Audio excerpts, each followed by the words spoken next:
जय हिंद दोस्तों। असफलता एक चुनौती है, इसे स्वीकार करो। क्या कमी रह गई देखो और सुधार करो। जब तक ना हो सफल नींद चैन को त्यागो तुम। संघर्ष का मैदान छोड़ मत भागो तुम। और कुछ किए ये बिना है जय जयकार नहीं होती। कोशिश करने वालों की कभी हार नहीं होती। कोशिश करने वालों की कभी हार नहीं होती। बाधाओं को पार करो, लक्ष्य को प्राप्त करो। आपकी सफलता की कहानी शुरू हो रही है। जीतने की आदत डालो, सफलता आपकी साथी होगी। अपने लक्ष्य को प्राप्त करने की दिशा में बढ़ो। तो आइए बच्चों, आज इसी ऊर्जा के साथ आज शाम 7 बजे मिलते हैं। तो जुड़ना ना भूलें। Only on YouTube channel. धन्यवाद बच्चों। सही है भाई, शुरू करें तो ठीक है। हेलो बच्चों, नमस्कार, स्वागत है आपके इस महत्वपूर्ण क्लास में। आज की क्लास अति महत्वपूर्ण क्लास होने वाली है, जिसमें आपने जो भी 25 से 30 मिनट पढ़ा है मात्र 2 से ढाई घंटे में इसका निपटारा करने वाले हैं। तो पूरे जोश और जुनून के साथ क्लास में बैठे रहे। मात्र हमें 2 से ढाई घंटे चाहिए आपके। तो 2 से ढाई घंटे में जो भी आपने 25 से 30 मिनट पढ़ा है उसका पूरा सुपड़ा साफ करने वाले हैं। तो जरूरत है आपके सहयोग की, आपके साथ की। तो ठीक है, मोटिवेशन लाइन के साथ क्लास को स्टार्ट करते हैं कि पूरी धरा साथ दे तो और बात है, पूरी धरा साथ दे तो और बात है, तुम जरा साथ दो तो और बात है। चलने का तो एक पैर पे भी चलती है दुनिया, मगर दूसरा पैर साथ दे तो और बात है। तो क्लास स्टार्ट करते हैं बिना देरी किए। ठीक है, जैसा देख लिया होगा थंबनेल में, प्रकाश का परावर्तन एवं अपवर्तन। एक क्लास में एक चैप्टर खल्लास, सब कुछ क्लास में याद होने वाला है। लिखने की कोई आवश्यकता नहीं है क्योंकि आपके नोट्स पहले से बने हुए हैं। तो सिर्फ यहाँ पर क्या है, रिवीजन क्लास है। मात्र 2 से ढाई घंटे में पूरा रिवाइज होने वाला है। लिखने की कोई आवश्यकता नहीं है, लेकिन नोट्स आपके बने हुए हैं। तो सिर्फ क्या सुनना है 2 से ढाई घंटे। तो स्टार्ट करें फिर। तो पहली स्लाइड आपके सामने ये रही।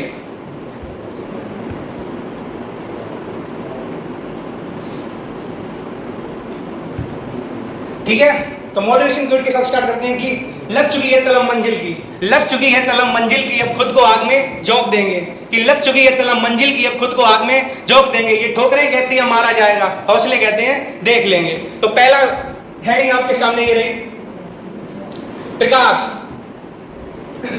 बता पाओगे प्रकाश क्या होता है? प्रकाश छोड़ो, अभी हेडिंग छोड़ो, हेडिंग से कोई मतलब ही नहीं। प्रकाश शब्द का मीनिंग समझते हैं। प्रकाश क्या होता है? प्रकाश यानी कि उजाला, यानी कि रोशनी। तो प्रकाश रोशनी का मतलब क्या होता है? प्रकाश यानी कि जो प्रकाश आएगा हम वस्तुओं को देख पाएंगे। प्रकाश क्या करता है? हमारी हेल्प करता है कि वस्तुओं को, जो भी संसार में चीजें हैं उन्हें हम देख सकें। तो प्रकाश का मतलब क्या हुआ? प्रकाश हमारी हेल्प करता है वस्तुओं को देखने में। क्या अंधेरा होगा हम वस्तु देख पाएंगे? नहीं देख पाएंगे, मतलब अंधेरे में वस्तु नहीं देख पाएंगे। तो प्रकाश क्या करता है? आंखें बंद कर ले वस्तु दिखाई देगी? नहीं दिखाई देगी। कब दिखाई देगी? जब प्रकाश डायरेक्ट वस्तु दिखाई देगी प्रकाश में। जब हम तक आंखें ना खोलेंगे तब तक वस्तु दिखाई देगी। प्रकाश अभी है, आंखें बंद कर ले, क्या वस्तु दिखाई देगी? नहीं दिखाई देगी। तो वस्तु कब दिखाई देगी? जब प्रकाश की किरण हमारी आंख पर पड़ती है। आंख पर भी कहाँ पड़ेगी? रेटिना पर। तो प्रकाश, जब प्रकाश क्या होगी? एक प्रकार की ऊर्जा होगी। तो प्रकाश क्या होती है? एक प्रकार की ऊर्जा होती है जो हमारी आंख की रेटिना को संवेदित करके वस्तु को देखने में सहायता प्रदान करती है। तो प्रकाश क्या हो गया? एक प्रकार की क्या है? प्रकाश एक प्रकार की क्या होती है? एक प्रकार की ऊर्जा होती है। ठीक है, जो क्या करती है? जो हमारी आंख की रेटिना को संवेदित करती है और वस्तुओं को देखने में सहायता, वस्तुओं को देखने में हेल्प करती है। ठीक है, तो प्रकाश के बारे में क्या जाने हम? प्रकाश एक प्रकार की ऊर्जा होती है जो हमारी आंख की रेटिना को संवेदित करके वस्तु को देखने में सहायता प्रदान करती है। समझ गए? अगर लाइट बंद कर दे वस्तु दिखाई देगी? नहीं दिखाई देगी। तो कब दिखाई देगी? जब प्रकाश हमारी आंख पर पड़ेगा। जैसे कि प्रकाश के लिए एक एग्जाम्पल है, ये देखो प्रकाश दिख रहा है यहाँ पर, तो प्रकाश है ये हमारी आंख पर पड़ेगा तभी देख पाएंगे वस्तु।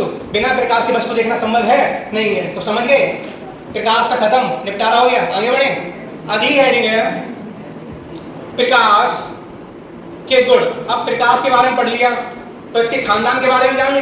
इसका मतलब गुण क्या होते हैं? तुम्हारे अंदर कोई विशेषता होगी, कुछ ना कुछ खास होगा तुम्हारे, कोई ना कोई कला होगी तुम्हारे अंदर। तो प्रकाश के अंदर भी कोई ना कोई कला है। तो इसके गुण के बारे में जानने के मतलब गुण क्या होते हैं? प्रकाश के गुण बता पाओगे? प्रकाश अभी हमने दिखाया, प्रकाश कैसा होता है? बिल्कुल दिखाई दे रही है लाइट। तो प्रकाश क्या है? प्रकाश सदैव सीधी रेखा में चलता है कि टेढ़ा मेढ़ा चल रहा है? सीधी में चल रहा है। प्रकाश सदैव सीधी रेखा में चलता है। समझ गए? तो पहला गुण हमने क्या सीखा? प्रकाश सदैव सीधी रेखा में, सीधी बोल लो या सरल रेखा बोल लो, एक ही बात है। तो प्रकाश सदैव सीधी रेखा में चलता है। और क्या बता पाओगे प्रकाश के बारे में?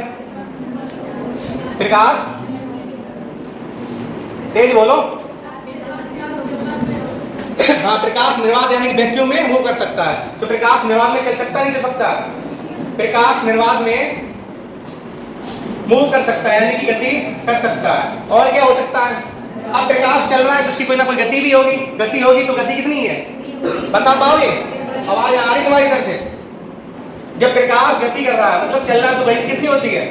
3 गुणा 10 की पावर 8 मीटर पर सेकंड। ठीक है, तो प्रकाश की कितनी कितनी हो गई? 3 गुणा 10 की पावर 8 मीटर पर सेकंड। अब गति होगी, कोई तरंग दैर्घ्य भी होगी। तरंग दैर्घ्य तो कितनी है तरंग दैर्घ्य बताओ? किताब में दिया, कोई किताब में दिया 39 से स्टार्ट है, कोई किताब में 4000 से स्टार्ट है, तो हम 4000 वाई लेंगे। तरंग दैर्घ्य कितनी होती है? तरंग दैर्घ्य हो जाएगी 4000 एंगस्ट्रॉम से लेकर 7800 एंगस्ट्रॉम तक। अब एक एंगस्ट्रॉम बराबर बता पाओ कितना होता है? एक एंगस्ट्रॉम इज इक्वल टू कितना होगा? 10 टू पावर -10 मात्रक। तुम्हारे नाम के पीछे क्या लगा टाइटल? तो इसका टाइटल बताओ ना, तभी पहचान पाओगे कि क्या है। 10 की पावर -10 बोल दिया, इससे क्या कुछ सिद्ध होगा? गलत हो जाएगा। इसका टाइटल बताओ, जाती बताओ इसकी क्या हो जाएगी? मीटर। तो एक एंगस्ट्रॉम बराबर क्या होता है? 10 की पावर -10 मीटर। कोई दिक्कत? जैसे एग्जांपल के साथ प्रकाश क्या चल रहा है? प्रकाश सदैव सीधी रेखा में मूव कर रहा है। अब प्रकाश है तो उजाला वस्तु दिखाई दे रही है यहाँ पर, ठीक है। और ये क्या है? ये भी एक प्रकाश है। ये कौन सी है? टेबल लाइट है, जिससे क्या हो रहा है? प्रकाश दिखाई दे रहा है। इससे यहाँ पर हम पढ़ भी सकते हैं, ठीक है। और ये क्या? सूर्य का प्रकाश। सूर्य का प्रकाश है यहाँ पर, तो वस्तु दिखाई दे रही है। सूर्य के प्रकाश पूरे संसार में जो कोई वस्तु दिखाई दे रही है हमें, तो किसका संबंध है? प्रकाश के कारण संबंध है। और प्रकाश के अंदर क्या घटना हो सकती है? देखो, अब प्रकाश में अभी हम पढ़ेंगे, प्रकाश का परावर्तन भी पढ़ने वाले हैं, अपवर्तन भी पढ़ने वाले हैं, और भी घटनाएं संभव है। जैसे कि प्रकाश का परावर्तन हो गया, अपवर्तन हो गया, विवर्तन हो गया, व्यतिकरण, बढ़विक्षेपण आदि घटनाएं इसमें संभव है। तो प्रकाश के अंदर कौन कौन सी घटना आएगी बताओ? प्रकाश में क्या क्या संभव है? परावर्तन, अपवर्तन भी संभव है, और विवर्तन, व्यतिकरण, व्यतिकरण और क्या हो जाएगा? वर्ण विक्षेपण, वर्ण विक्षेपण, और घटना हो सकती है आदि आदि घटना संभव है। और बता पाओगे श्योर? छठा पॉइंट कुछ और बता पाओगे? क्या प्रकाश हमें स्वयं दिखाई देता है? प्रकाश को देख पाओगे? प्रकाश कैसा होता है? हाइड होता है। तो प्रकाश हाइड होता है, यानी कि प्रकाश हमें स्वयं नहीं दिखाई देता है। तब दिखाई नहीं देता तो कोई ना कोई हेल्प भी करेगा। तो किसमें हेल्प करता है? प्रकाश वस्तुओं को देखने में सहायता प्रदान करता है, वस्तुओं को देखने में,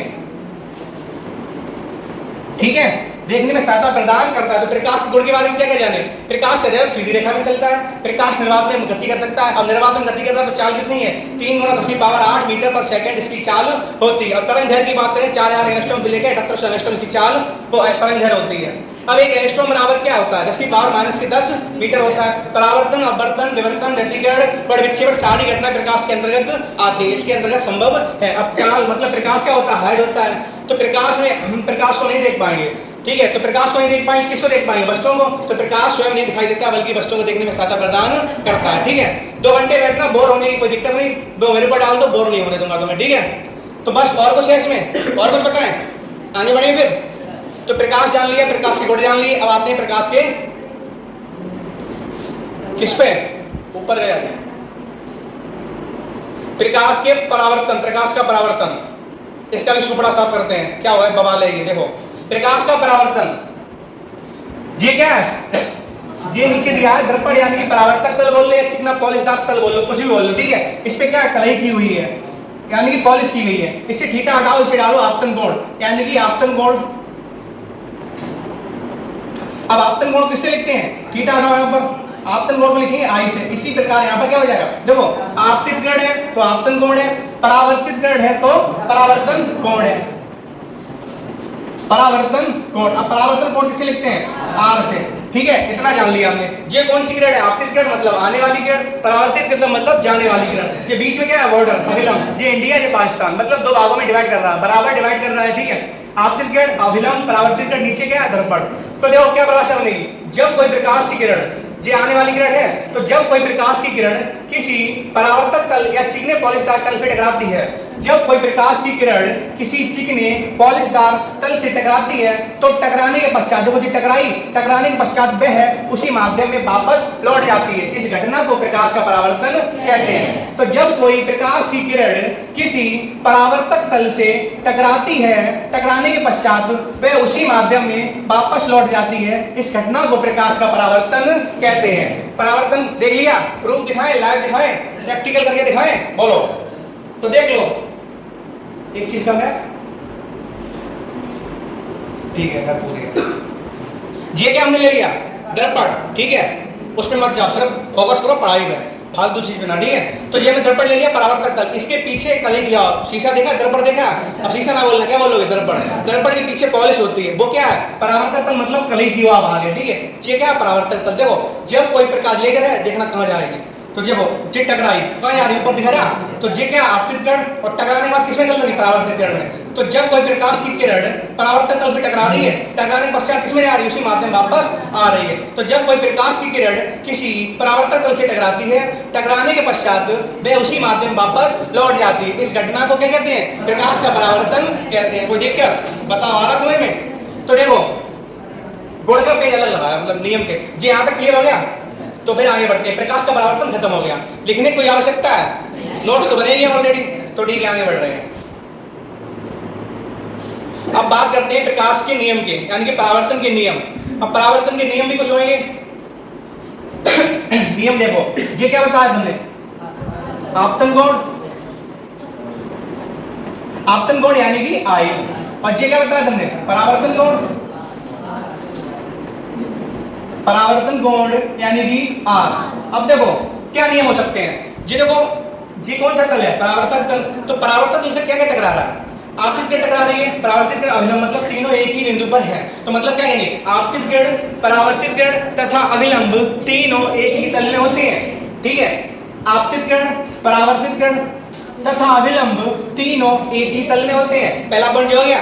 तो एक ही तल पे क्या क्या चीजें हैं, आपतित किरण, परावर्तित किरण तथा अभिलंब तीनों एक ही तल में होते हैं। दूसरा पॉइंट क्या हो जाएगा, जो बॉर्डर था, बॉर्डर काम कर रहा है, मतलब दो भागों में डिवाइड कर रहा है, किसी किसी आपतन कोण को और परावर्तन कोण को। तो कहने का मतलब क्या हो जाएगा, जो आई है वो किसके बराबर हो जाएगा, आर के बराबर। तो आपतन कोण परावर्तन कोण के सदैव बराबर होता है। ओनली दो नियम है, पहला नियम आपतित किरण, परावर्तित किरण तथा अभिलंब तीनों एक ही तल में होते हैं। दूसरा नियम क्या है, आपतन किरण वो आपतन कोण परावर्तन कोण के सदैव बराबर होता है, मतलब आई बराबर आर, ठीक है। दो नियम हो गए, परावर्तन खत्म, नियम खत्म, आगे बढ़े। अब इससे संबंधित जो परिभाषा है वो देखेंगे हम।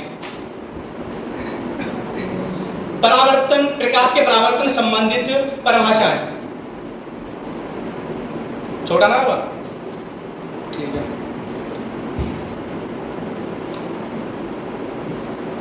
तो प्रकाश के परावर्तन संबंधित महत्वपूर्ण परिभाषा है। तो कौन कौन सी संबंधित है, जो नाम यूज है उनके बारे में पढ़ेंगे हम, ठीक है। बताइए ये आई है और ये आर है, थोड़ी मिसप्रिंट हो गई। परावर्तक तल क्या होता है, परावर्तक तल जिस वाला बताया हमने, परावर्तक तल है जिस पर क्या कली की हुई है। तो परावर्तक तल क्या होगा, जिस पर कौन सी किरण टकराती है, आपतित किरण। देखो जब कोई प्रकाश किरण चलती है, आपतित किरण मतलब जब कोई प्रकाश की किरण किसी तल से टकराती है, उसे क्या बोलते हैं, परावर्तक तल बोलते हैं। जो कौन सी किरण है, आपतित किरण मतलब आने वाली किरण, परावर्तित किरण मतलब जाने वाली, जैसे नाम से स्पष्ट है, आपतित किरण आने वाली, परावर्तित किरण मतलब परा दूसरे का अधीन है, मतलब जाने वाली किरण है। तो आपतित किरण जब प्रकाश किरण जिस तल से टकराती है उसे क्या बोलते हैं, परावर्तक तल कहते हैं। रटना नहीं, बिल्कुल चित्र के माध्यम से ही समझना है। तो फिजिक्स में क्या होता है, तुम्हें चित्र याद है, डायग्राम और plus formula equal to physics का सुपड़ा सा, ठीक है। अगर तुम्हें डायग्राम याद है और फॉर्मूला याद है तो पूरी फिजिक्स तुम्हें याद हो जाएगी। हम क्या परिभाषा लिख रहे हैं, हमें क्या इसी परिभाषाधारी बना रहे हैं, तुम्हारे सामने बना रहे हैं। देखो परावर्तक तल क्या होता है, जब कोई प्रकाश किरण किसी तल से टकराती है तो वो कौन सा तल कहलाता है, परावर्तक तल कहलाता है। खत्म परावर्तक तल। अब बात करते हैं आपतित किरण, जो आने वाली किरण वही क्या कहलाती है, आपतित किरण, ठीक है। परावर्तित किरण मतलब टकराकर वापस जाने वाली किरण क्या कहलाती है, परावर्तित किरण। अब बात करते हैं किसकी, अभिलंब की। अभिलंब किसका काम कर रहा है, बॉर्डर का, डिवाइडेशन काम कर रहा है। तो अभिलंब क्या होता है, दो पार्टों को डिवाइड कर रहा है, किसे डिवाइड कर रहा है, आपतित किरण को, परावर्तित किरण को, ठीक है। मतलब जो आपतन कोण है और परावर्तन कोण को, इसको दो भागों में डिवाइड कर रहा है। किसे कौन कर रहा है, अभिलंब कर रहा है। आपतन कोण की बात क्या करते हैं, आपतित किरण अभिलंब के बीच में कोण बना है, तो आपतित किरण अभिलंब के बीच बना कोण क्या कहलाता है, आपतन कोण कहलाता है। ठीक इसी प्रकार परावर्तन कोण क्या होता है, अविलंब तथा परावर्तित किरण के बीच बना कोण क्या कहलाता है? परावर्तन कोण कहलाता है। तो आया तो कोई दिक्कत? आगे बढ़े, चलिए आगे बढ़ते हैं। अब बात करते हैं प्रतिबिंब की। प्रतिबिंब यानी कि इमेज, प्रतिबिंब यानी कि इमेज। और प्रतिबिंब क्या होता है? देखो सीधी परिभाषा भूल जाओ, याद है कि नहीं है? देखो जी हमने क्या बना दी? वस्तु बना दी। क्या बना दी? वस्तु बना दी। जी हमने डाल दिया परावर्तक तल, ठीक है? क्या डाल दिया बीच में? परावर्तक तल। परावर्तक तल या परावर्तन के पश्चात परावर्तक तल बोल दो, कुछ भी बोल दो, ठीक है? और जी हमने डाल दिया बिंदु बना दिया। क्या? जी हाँ मिलने वाली है बिंदु, ठीक है? तो देखो किस जो कोई वस्तु है इससे चलने वाली प्रकाश की किरणें, क्या है? प्रकाश की किरणें हैं, प्रकाश की किरणें। सारी परिभाषा यही याद होगी, ठीक है? देखो प्रतिबिंब क्या है? किसी वस्तु से चलने वाली, किसी वस्तु से चलने वाली प्रकाश की किरणें परावर्तन के पश्चात, किसी वस्तु से चलने वाली प्रकाश की किरणें परावर्तन के पश्चात जिस बिंदु पर मिलती हैं, ठीक है, मिलती हैं या मिलती हुई प्रतीत होती हैं, क्या कहलाता है? प्रतिबिंब कहलाता है। किसी वस्तु से चलने वाली प्रकाश की किरणें परावर्तन के पश्चात जिस बिंदु पर मिलती हैं या मिलती हुई प्रतीत होती हैं, क्या कहलाता है? प्रतिबिंब कहलाता है, ठीक है? कोई दिक्कत? सबको याद हुई कि ऑलरेडी याद है? किसी वस्तु से चलने वाली प्रकाश की किरणें परावर्तन के पश्चात जिस बिंदु पर मिलती हैं या मिलती हुई प्रतीत होती हैं, क्या कहलाता है? प्रतिबिंब कहलाता है। प्रतिबिंब कहलाता है। इसके कितने प्रकार होते हैं? 2 प्रकार के। तो कौन कौन से 2 प्रकार होते हैं? एक वास्तविक प्रतिबिंब और एक आभासी प्रतिबिंब। तो ठीक है, पहला देखेंगे वास्तविक प्रतिबिंब। तो वास्तविक प्रतिबिंब क्या होता है? इसमें क्या होगा? किसी वस्तु चलने वाली प्रकाश की किरणें कैसी? वास्तव में मिलती हैं, वास्तव में मिलेगी, वो क्या कहलाएंगे? वास्तविक प्रतिबिंब। तो किसी वस्तु से चलने वाली प्रकाश की किरणें परावर्तन के पश्चात जिस बिंदु पर वास्तव में मिलती हैं, वो क्या कहलाता है? वास्तविक प्रतिबिंब कहलाता है। तो किसी वस्तु से चलने वाली प्रकाश की किरणें परावर्तन के पश्चात जिस बिंदु पर मिलती हैं, वास्तव में मिलती हैं, तो क्या कहलाता है? वास्तविक प्रतिबिंब। नाम से स्पष्ट है, वास्तविक यानी कि वास्तव में मिलेगी। दूसरा क्या है? आभासी, मतलब आभास होगी। आभास का मतलब दूसरा होता है पर्यायवाची आभास का, यानी कि प्रतीत होगी। आभास का मतलब क्या होता है? प्रतीत, यानी कि मिलने के नहीं मिलती हुई लेकिन वास्तव में मिलती नहीं है। तो इसमें क्या होगा? आभास यानी कि प्रतीत होती है, ठीक है? सिंपल में समझेंगे तो किसी वस्तु से चलने वाली प्रकाश की किरणें परावर्तन के पश्चात जिस बिंदु पर वास्तव में वो मिलती हुई प्रतीत होती है, क्या कहलाता है? आभासी प्रतिबिंब कहलाता है, ठीक है? याद हुई? आगे बढ़े तो ठीक है। आभासी प्रतिबिंब खत्म कर दिया हमने। अब एक बोर ना होने के लिए लगा रखा है बीच बीच में, ठीक है? तो मोटिवेशन लाइन क्या है? जिंदगी उसी के साथ खेलती है। ये जिंदगी उसी के साथ खेलती है जो खिलाड़ी बेहतरीन होता है। दर्द सबके एक से है मगर हौसले सबके अलग अलग है। कोई हताश होकर बिखर जाता है तो कोई संघर्ष करके निखर जाता है, ठीक है? ये जिंदगी किसके साथ खेलती है? जो खिलाड़ी बेहतरीन होता है। और जो खिलाड़ी बेहतरीन उसके साथ जिंदगी खेलेगी, उसका मन ही लगेगा पढ़ने में। जो बेकार है वो पढ़ेगा, वो तो जानता ही हम बेकार है। जो होशियार है वो कहेगा हमारे नंबर कम ना आ जाए, हमें और मेहनत करनी पड़ेगी। तुम्हारे के लिए सरकार भी रखा है इसमें, मतलब हर सब्जेक्ट कैसे इंप्रूव करें, मतलब कैसे उसका ग्राफ बढ़ाएं, वो बात बताएंगे। जो सब्जेक्ट आपका कमजोर है कैसे इंप्रूव करें उसे, वो बात भी सरकार है, तो अंत तक जुड़ना पड़ेगा इसके लिए, ठीक है? तो जिंदगी उसी के साथ खेलती है जो खिलाड़ी बेहतरीन होता है। दर्द सबके एक से है मगर हौसले सबके अलग अलग हैं। कोई हताश होकर बिखर जाता है तो कोई संघर्ष करके निखर जाता है। तो हमें हताश होकर बिखरना है कि संघर्ष करके निखरना है? संघर्ष करके निखरना है, ठीक है? तो अगली हेडिंग समतल दर्पण। समतल दर्पण द्वारा प्रतिबिंब का वर्णन। अब समतल दर्पण में हमें क्या 2 चीजें पता होनी चाहिए। देखो जब दर्पण सामने, हम जितनी दूरी पर समतल दर्पण के सामने खड़े होते हैं तो हमें क्या क्या दिखाई देता है? हमें अपनी इमेज दिखाई देगी और क्या दिखाई देगा? मतलब जितनी दूरी दर्पण है उतनी दूरी पे हम वस्तु दिखाई देती है। जहां कहीं भी हम वस्तु रखेंगे, किताब रखनी समतल दर्पण के सामने, तो जितनी दूरी पर रखेंगे वो उतनी दूरी पे वस्तु दिखाई देगी। किताब रेक्टेंगल के आकार की तो हमें रेक्टेंगल ही दिखाई देगा, अगर स्क्वायर के आकार की है तो हमें स्क्वायर ही दिखाई देगा। तो इसमें देखो जी क्या है, बीच में हमने मिरर डाल दिया तो ठीक है, जी क्या खड़ा, जी हम खड़े हैं और जी हमारी क्या है, इमेज है। जी इमेज कैसी है, रियल है, और जी कैसी है, फेक है। मतलब जी क्या है, प्रतिबिंब है। तो रियल इमेज हम समतल दर्पण के सामने खड़े हैं और ये क्या है, इमेज बन रही है हमारी। तो देखो यहाँ से जो दूरी है, कितनी दूरी किस भी मान लो, एक्स 10 मान ले रहे हैं, तो यहाँ से भी दूरी कितनी होगी, 10 ही होने वाली है। जैसा ये खड़ा है वैसा उधर प्रतिबिंब बन रहा है। वस्तु की बात करते हैं, कोई वस्तु रख लो, चाहे वो रख लो, जैसे आकार की, आयत के आकार की, तो आयत के आकार की बनेगी। तो मतलब क्या है, जब किसी वस्तु को समतल दर्पण के सामने रखते हैं, जिस जिस जैसा वस्तु का आकार होगा तो वो हमें वैसे ही आकार की दिखाई देती है, और जितनी दूरी पर रखते हैं वो हमें उतनी दूरी पर ही दिखाई देती है। तो हमने क्या किया इसके बारे में, मतलब वस्तु को जैसा रखेंगे, वस्तु को जैसा रखेंगे वैसी हमें दिखाई देगी पहली बात, और जितनी दूरी पर रखेंगे वह उतनी दूरी पर ही दिखाई देगी, उतनी दूरी पर ही दिखाई देगी। ठीक है, तो समतल दर्पण में जब किसी वस्तु को रखते हैं तो हम जितने जैसे आकार की रखते हैं वो हमें वैसे आकार की दिखाई देती है, और जितनी दूरी पर रखेंगे वो हमें उतनी दूरी पर दिखाई देती है। तो कहने का मतलब आकार कैसा होता है, बराबर होता है, दूरी कैसी होती है, बराबर होती है। आकार की बात करेंगे तो साइज कैसा होता है, इक्वल होता है। दूरी की बात करेंगे, दूरी कैसी होती है, इक्वल होती है। तो साइज भी बराबर, दूरी भी बराबर, किसमें, समतल दर्पण में। तो समझिए, समतल दर्पण के सामने जब किसी वस्तु रखते हैं जितनी दूरी पर रखेंगे वो उतनी दूरी पर बनती है, जिस जैसा आकार होगा वह वैसे आकार की दिखाई देती है। ठीक है, आगे बढ़े। तो समतल दर्पण द्वारा प्रतिबिंब करना, समतल दर्पण खत्म हो गया सुपड़ा साहब, आगे बढ़े। अब हेडिंग आती है पार्श्व उत्क्रमण, इसको इंग्लिश बोलते हैं इनवर्स। तो पार्श्व उत्क्रमण क्या होता है, बता पाओगे? देखो, पार्श्व उत्क्रमण मतलब इनवर्स। इनवर्स का सिंबल पता है, केमिस्ट्री में पढ़ा है, मतलब जो क्रिया इस तरफ से होगी वो क्रिया उस तरफ से भी होने वाली है। साइड कैसे होते हैं, चेंज हो जाते हैं। तो मतलब जब हम किसी दर्पण के सामने, समतल दर्पण के सामने कोई वस्तु रखते हैं तो हमारा दायां हाथ क्या होता है, दायां दिखाई देता है बायां में, और बायां हाथ किसमें दिखाई देता है, दायां में। तो ठीक है, मतलब जब किसी वस्तु को हम समतल दर्पण के सामने रखते हैं तो हमारा दायां हाथ बायां दिखाई देता, दिखा भी होता। जब समतल दर्पण के सामने खड़े होते हैं तो सीधा हाथ से कुछ करते हैं दिखता है टेढ़ा, टेढ़े हाथ से कुछ करते हैं सीधा दिखाई देता है। तो जब किसी वस्तु को समतल दर्पण के सामने रखते हैं तो हमारा दायां हाथ बायां दिखाई देता है, तथा बायां हाथ दायां दिखाई देता है। कहने का मतलब ये उसके साइड चेंज हो जाते हैं। ठीक है, तो उसे क्या बोलते हैं, पार्श्व उत्क्रमण बोलते हैं। हो गया क्लियर, आगे बढ़े।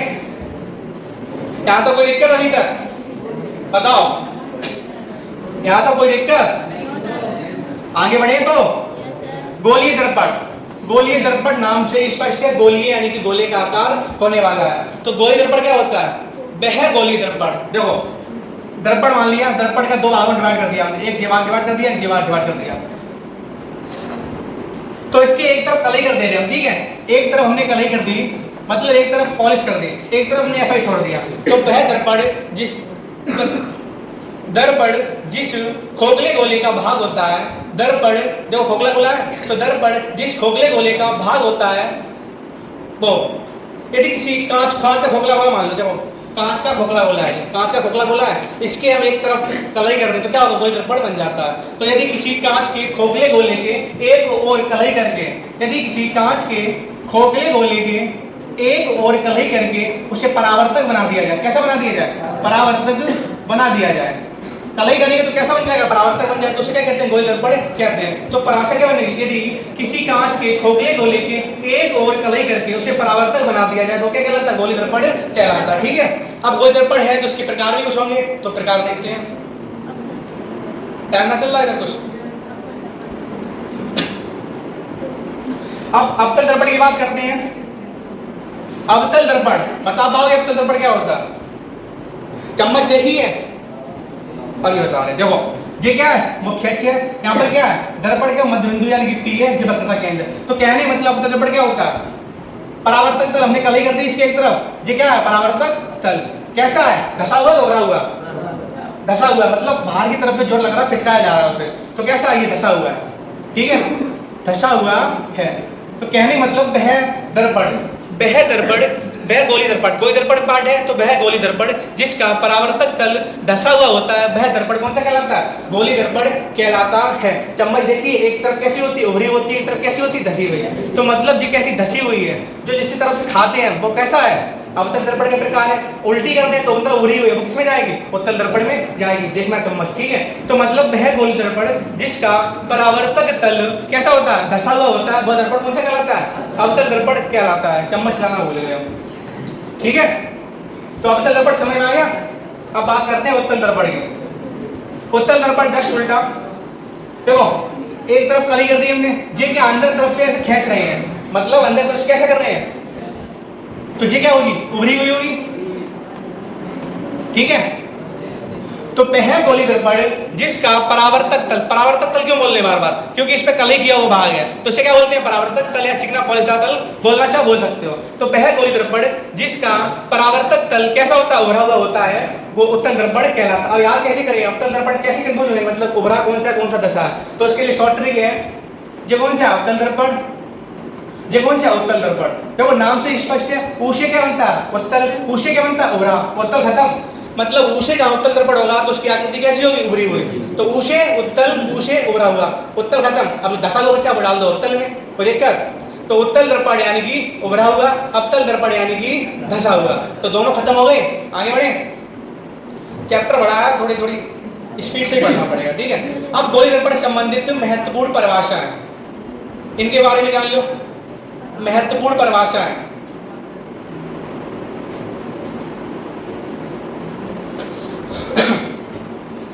तो पहली परिभाषा कौन सी है, गोली दर्पण संबंधित महत्वपूर्ण परिभाषा, वक्रता केंद्र।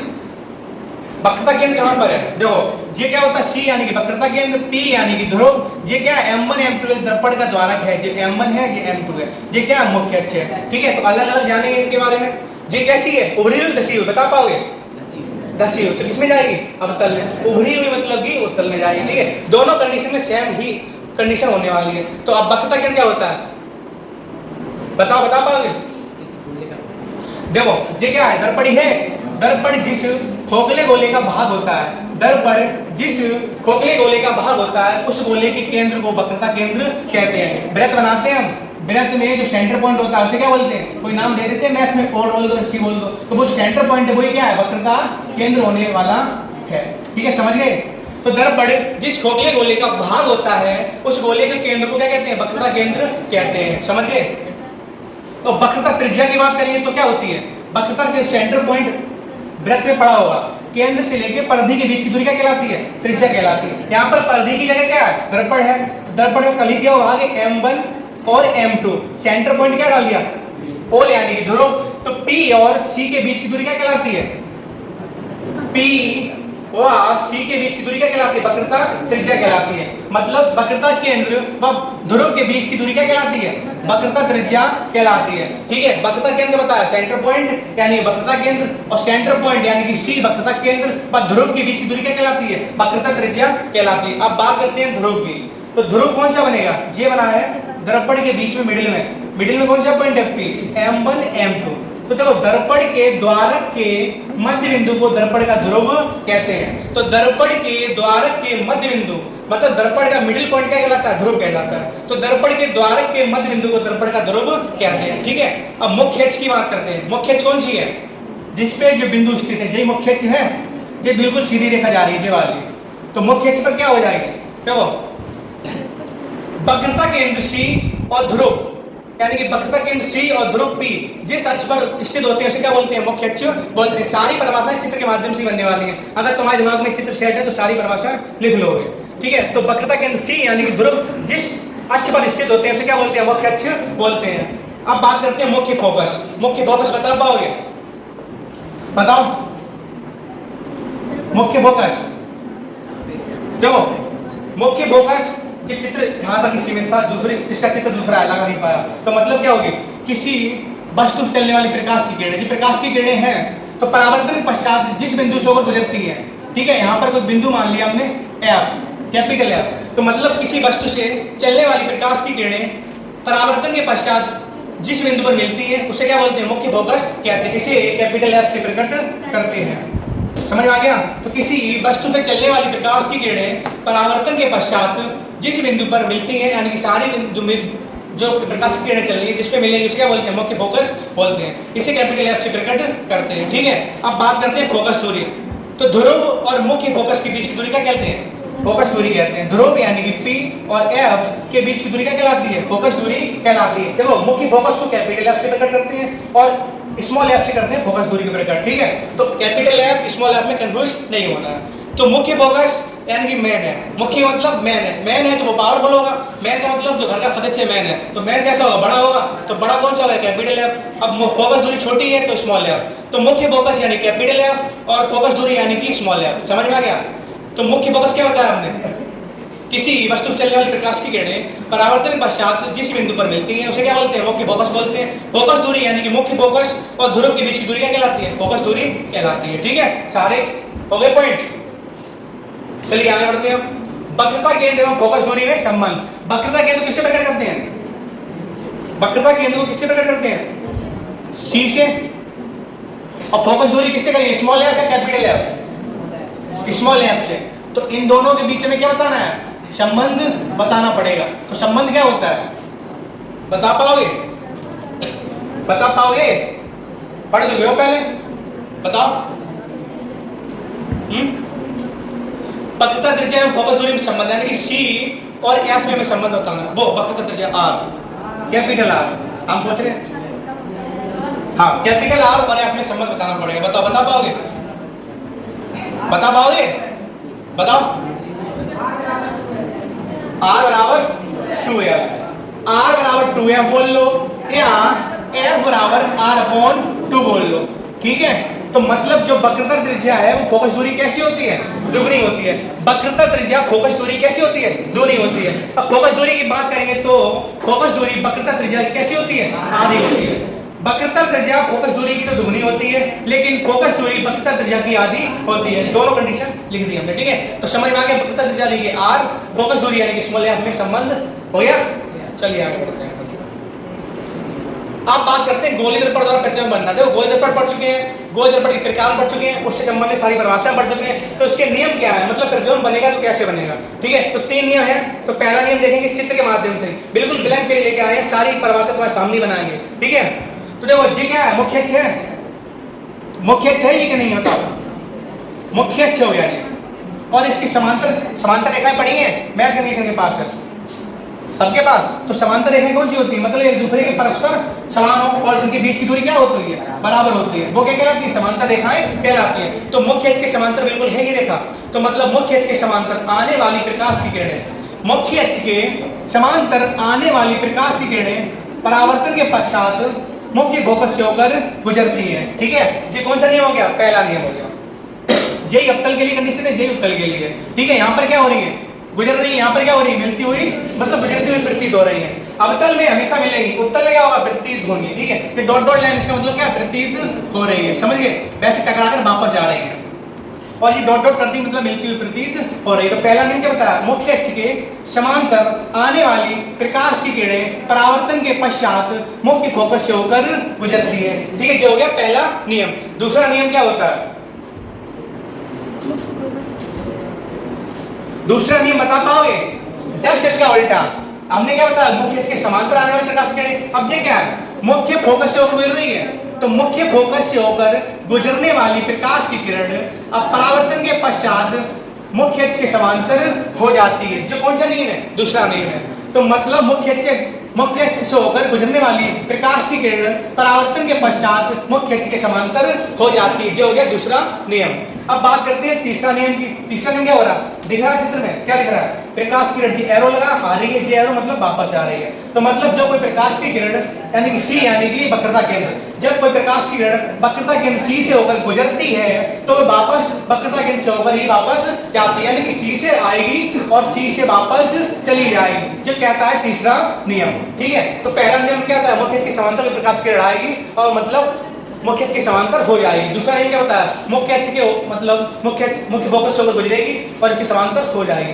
और तीसरा नियम बताया वक्रता केंद्र सी से होकर आएगी, वापस सी में ही चली जाएगी। तो जब प्रकाश की वक्रता केंद्र सी से होकर गुजरती है, वापस सी में ही वापस आ जाती है। बातें कर रहे हो है?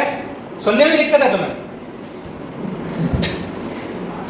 अगला मोटिवेशन क्विट दिख रहा है? क्या लिखा है? रखो हौसला वो मंजिल भी आएगा। रखो हौसला, अभी तुम लोग हौसला रखो। रख हौसला वो मंजिल भी आएगा, प्यासी के पास चलकर समंदर भी आएगा। थक कर ना बैठे मंजिल के मुसाफिर, मंजिल मिलेगी और महादेव की सौगंध, मंजिल मिलने का मजा भी आएगा। तो रखना पड़ेगा हौसला। ठीक है, 2 घंटे तक हौसला रखो, वो मंजिल भी आएगा जिसका तुम्हें बेसब्री से इंतजार है। ये किसने कहा था? स्वामी विवेकानंद ने कहा था कि हौसला रखना पड़ेगा, तभी आपको मंजिल मिलेगी। सब्र का फल मीठा होता है। ठीक है, बिल्कुल शॉर्ट फॉर्म में लाए। अब तक दर्पण और प्रतिबिंब बनने तुमने शायद 5 से 6 पेज भर दिए होंगे और कंफ्यूज हो गए, मतलब कौन सा कहाँ बनेगा, कौन सा कहाँ बनेगा। कंफ्यूज हो कि नहीं हो? उसका सुपड़ा सा मात्र 2 मिनट में, बिल्कुल सिंपल लैंग्वेज है। कितने पॉइंट है देखो। अवतल दर्पण द्वारा प्रतिबिंब का बनना, किसके द्वारा? अवतल दर्पण द्वारा प्रतिबिंब का बनना। तो प्रतिबिंब बनने के लिए 6 कंडीशन है। कितनी कंडीशन है? 6 कंडीशन है। 6 कंडीशन है। पहली कंडीशन क्या कहती है? इधर लिख दो वस्तु, इधर लिख दो प्रतिबिंब। मतलब कोई वस्तु यहाँ पर रखेंगे और प्रतिबिंब कहाँ बनेगा? यहाँ पर बनेगा। तो पहला हमने जब वस्तु कहाँ रखी? अनंत पर रखते हैं, तो उसका प्रतिबिंब कहाँ बनता है? मुख्य फोकस पर बनता है। मुख्य फोकस यानी कि कैपिटल एफ। इधर छोड़ दो, इधर आ जाओ। दूसरा पॉइंट क्या है? जब वस्तु वक्रता केंद्र सी और अनंत के बीच रखते हैं तो उसका प्रतिबिंब कहाँ बनता है? वक्रता केंद्र सी पर और मुख्य फोकस के बीच बनता है। तीसरा पॉइंट क्या है? जब वस्तु को हम वक्रता केंद्र सी पर रखते हैं तो उसका प्रतिबिंब क्या बनता है? सी पर ही बनता है। चौथा पॉइंट है मुख्य फोकस और वक्रता केंद्र के बीच रखते हैं तो उसका प्रतिबिंब क्या बनता है? वक्रता केंद्र और अनंत के बीच बनता है। पांचवा पॉइंट है मुख्य फोकस पर कोई वस्तु रखेंगे तो उसका प्रतिबिंब कहाँ बनता है? अनंत पर बनता है। छठा पॉइंट है ध्रुव और मुख्य फोकस के बीच जब वस्तु रखते हैं तो उसका प्रतिबिंब कहाँ बनता है? दर्पण के पीछे बनता है। ठीक है।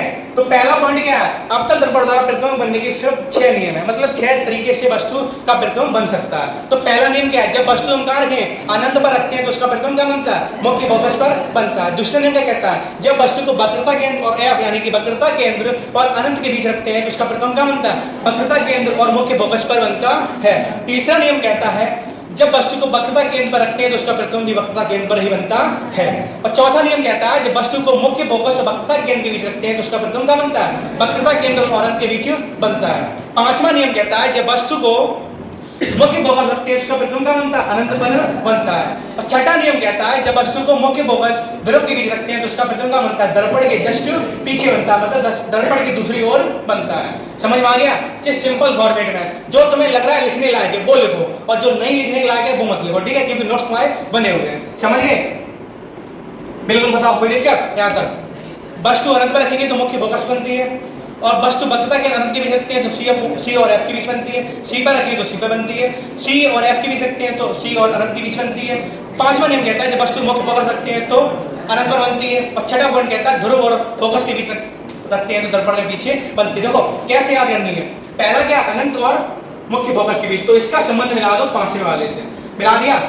इसका जस्ट उल्टा, तो सिर्फ एक याद किया, 2 याद हो गए। दूसरा क्या कहता है? सी और अनंत, सी और एफ, इसका मिला दो चौथे वाले से। 2 याद किए, 4 याद हो गए। तीसरा तो सिंपल है, सी बराबर सी। पांचवा याद करना पड़ेगा, मतलब जे वाला। ठीक है? तो सी मतलब पी और एफ मुख्य फोकस ध्रुव के बीच रखेंगे, दर्पण के पीछे बनता है। समझिए? ऊपर के 5 हैं वास्तविक और उल्टा बनेगा। कैसे बनेगा? वास्तविक और उल्टा। ऊपर के 5 हैं 5 तक वास्तविक और उल्टा। नीचे का छठा है सीधा बनेगा, आवासी बनेगा। ऊपर के 5 हैं वास्तविक और उल्टा, नीचे बनेगा आवासी और बड़ा। समझ गए? तो अब तक दर्पण और प्रतिबिंब बनना में कोई दिक्कत? पूरे 6 पॉइंट याद हो गए। अब आगे बढ़े। बताओ यहाँ तो कोई दिक्कत? लिखने की आवश्यकता? ठीक है। अब बात करते हैं उत्तल दर्पण द्वारा प्रतिबिंब का बनना।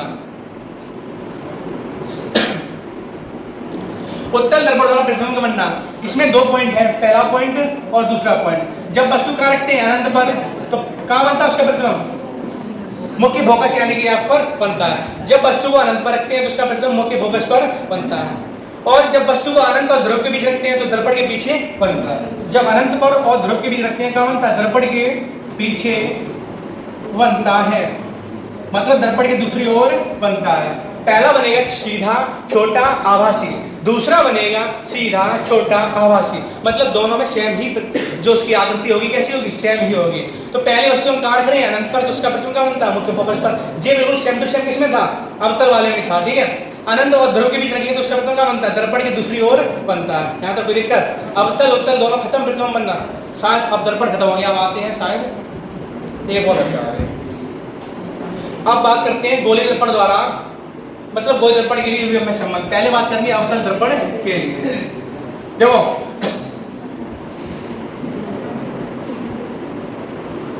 गोलीय दर्पण द्वारा U, V तथा F में संबंध। पहले बात करनी है अवतल दर्पण के लिए। ठीक है? तो अवतल दर्पण के लिए करेंगे तो ये क्या है? कोई वस्तु हमने रख दी O डैश, ठीक है? और ये क्या है? P है, G F यानी वक्रता केंद्र। माना कोई दर्पण M1 M2 है, माना कोई दर्पण M1 M2 है। जिसके जिसके मुख्य अक्ष पर ध्रुव मुख्य फोकस तथा वक्रता केंद्र सी स्थित है। इसके एक तरफ मतलब वस्तु की ओ और डैश, जिससे चलने वाली प्रकाश की किरणें परावर्तन के पश्चात कहाँ मिलनी है? मुख्य फोकस होती आई डैश मिलती है, इसका प्रथम आई डैश बनता है। ठीक है, वस्तु रखी मतलब ओ डैश, जिसका प्रथम क्या बन रहा है? आई डैश पर बन रहा है। ये रियल इमेज है, ये फेक इमेज है।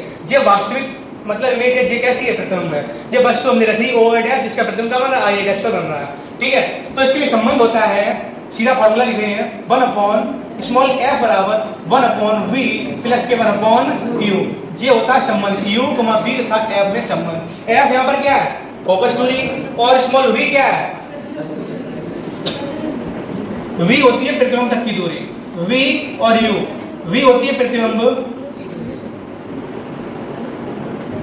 प्रतिबिंब तक की दूरी, और u की बात करेंगे तो कौन सी? वस्तु तक की दूरी, वस्तु तक की दूरी। अब बताओ u यानी वस्तु तक की दूरी क्या हो जाएगी? यहां से लेके कहां तक? कहां से कहां तक? दर्पण से वस्तु तक की दूरी ये क्या है? u है, और प्रतिबिंब तक की दूरी ये क्या है? v है। समझ में आ गया? f क्या है? फोकस दूरी। तो f फोकस दूरी, v प्रतिबिंब तक की दूरी, और u वस्तु तक की दूरी।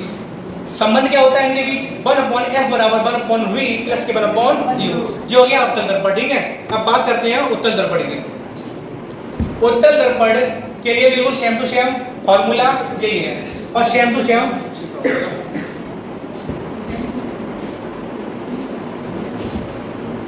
तो इसके लिए फॉर्मूला क्या निकलेगा? 1/f बराबर स्मॉल f 1/v प्लस के 1/u। दोनों के लिए बिल्कुल सेम टू सेम परिभाषा है, जो थोड़ी बताई थी वो भी बिल्कुल सेम टू सेम ही हो जाएगी। ठीक है, तो अवतल दर्पण हो चाहे उत्तल दर्पण हो, फॉर्मूला एक ही है दोनों के लिए, 1/f बराबर 1/v प्लस के 1/u। अब यहाँ खत्म होता हुआ तुम्हारा दर्पण, एक बात यहाँ दर्पण खत्म हो गया। संयमी बिंदु और संयमी फोकस बिंदु एक ही बात है। तो कैसे याद करना है? याद है क्या? पहले से याद ना है तो देखो, जी हमने बना दिए दो बिंदु। क्या बना दिए? दो बिंदु बना दिए। पहला बिंदु, एक बिंदु डाल दो, मतलब पहला बिंदु हो गया, जो हो गया दूसरा बिंदु। देखो हमने यहां पर रख दी कोई वस्तु, रख दी, तुम कहो इधर भी रख दें, रख दें, रख दें। इधर बना दिया प्रतिबिंब इसका, ठीक है, इधर भी बना दिया इसका प्रतिबिंब। देखो संयमी फोकस अथवा संयमी बिंदु तो क्या होती है? ये दो बिंदु दिख रहे हैं तुमको? दिख रहे हैं नहीं दिख रहे हैं? नहीं दिख रहे, तीसरी आंख खोल लो। दो बिंदु दिए तो बे दो बिंदु जिनमें से, सामने देखो बिल्कुल, बे दो बिंदु जिनमें से पहले बिंदु पर वस्तु रखने पर प्रतिबिंब दूसरे बिंदु पर बनता है, तथा दूसरे बिंदु पर वस्तु रखने पर प्रतिबिंब पहले बिंदु पर बनता है, तो वे एक दूसरे के संयुग्मी फोकस बिंदु कहलाते हैं। ठीक है, इसका प्रतिबिंब वस्तु रखेंगे प्रतिबिंब बनेगा, वस्तु रखेंगे प्रतिबिंब बनेगा। तो बे दो बिंदु जिनमें से पहले बिंदु पर वस्तु रखेंगे तो प्रतिबिंब दूसरे बिंदु पर बनता है, तथा दूसरे बिंदु पर वस्तु रखने पर प्रतिबिंब पहले बिंदु पर बनता है, तो वे एक दूसरे के संयुग्मी फोकस बिंदु कहलाते हैं। बताओ याद हुई? तो सुना पाएगा? सुनाया कोई एक लोग है? सुनाओ। दो बिंदु जिनमें पहले बिंदु पर वस्तु रखने पर प्रतिबिंब दूसरे बिंदु पर बनता है, और दूसरे बिंदु पर वस्तु रखने पर प्रतिबिंब पहले बिंदु बनता है। इन दो बिंदुओं को संयुग्मी फोकस या संयुग्मी बिंदु कहते हैं। ठीक है, याद हुआ सबको? कोई दिक्कत?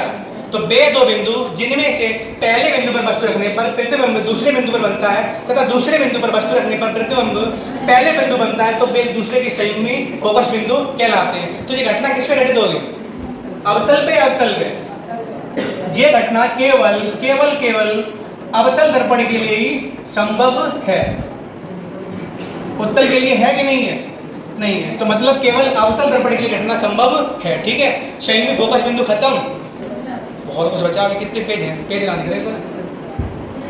हाँ 26 में पहुंच गए। ठीक है, देखिए आवर्धन को स्मॉल एम से प्रकट करते हैं। किससे? स्मॉल एम से। देखो अब सामने रेखीय आवर्धन का फॉर्मूला क्या होता है? बता पाओगे?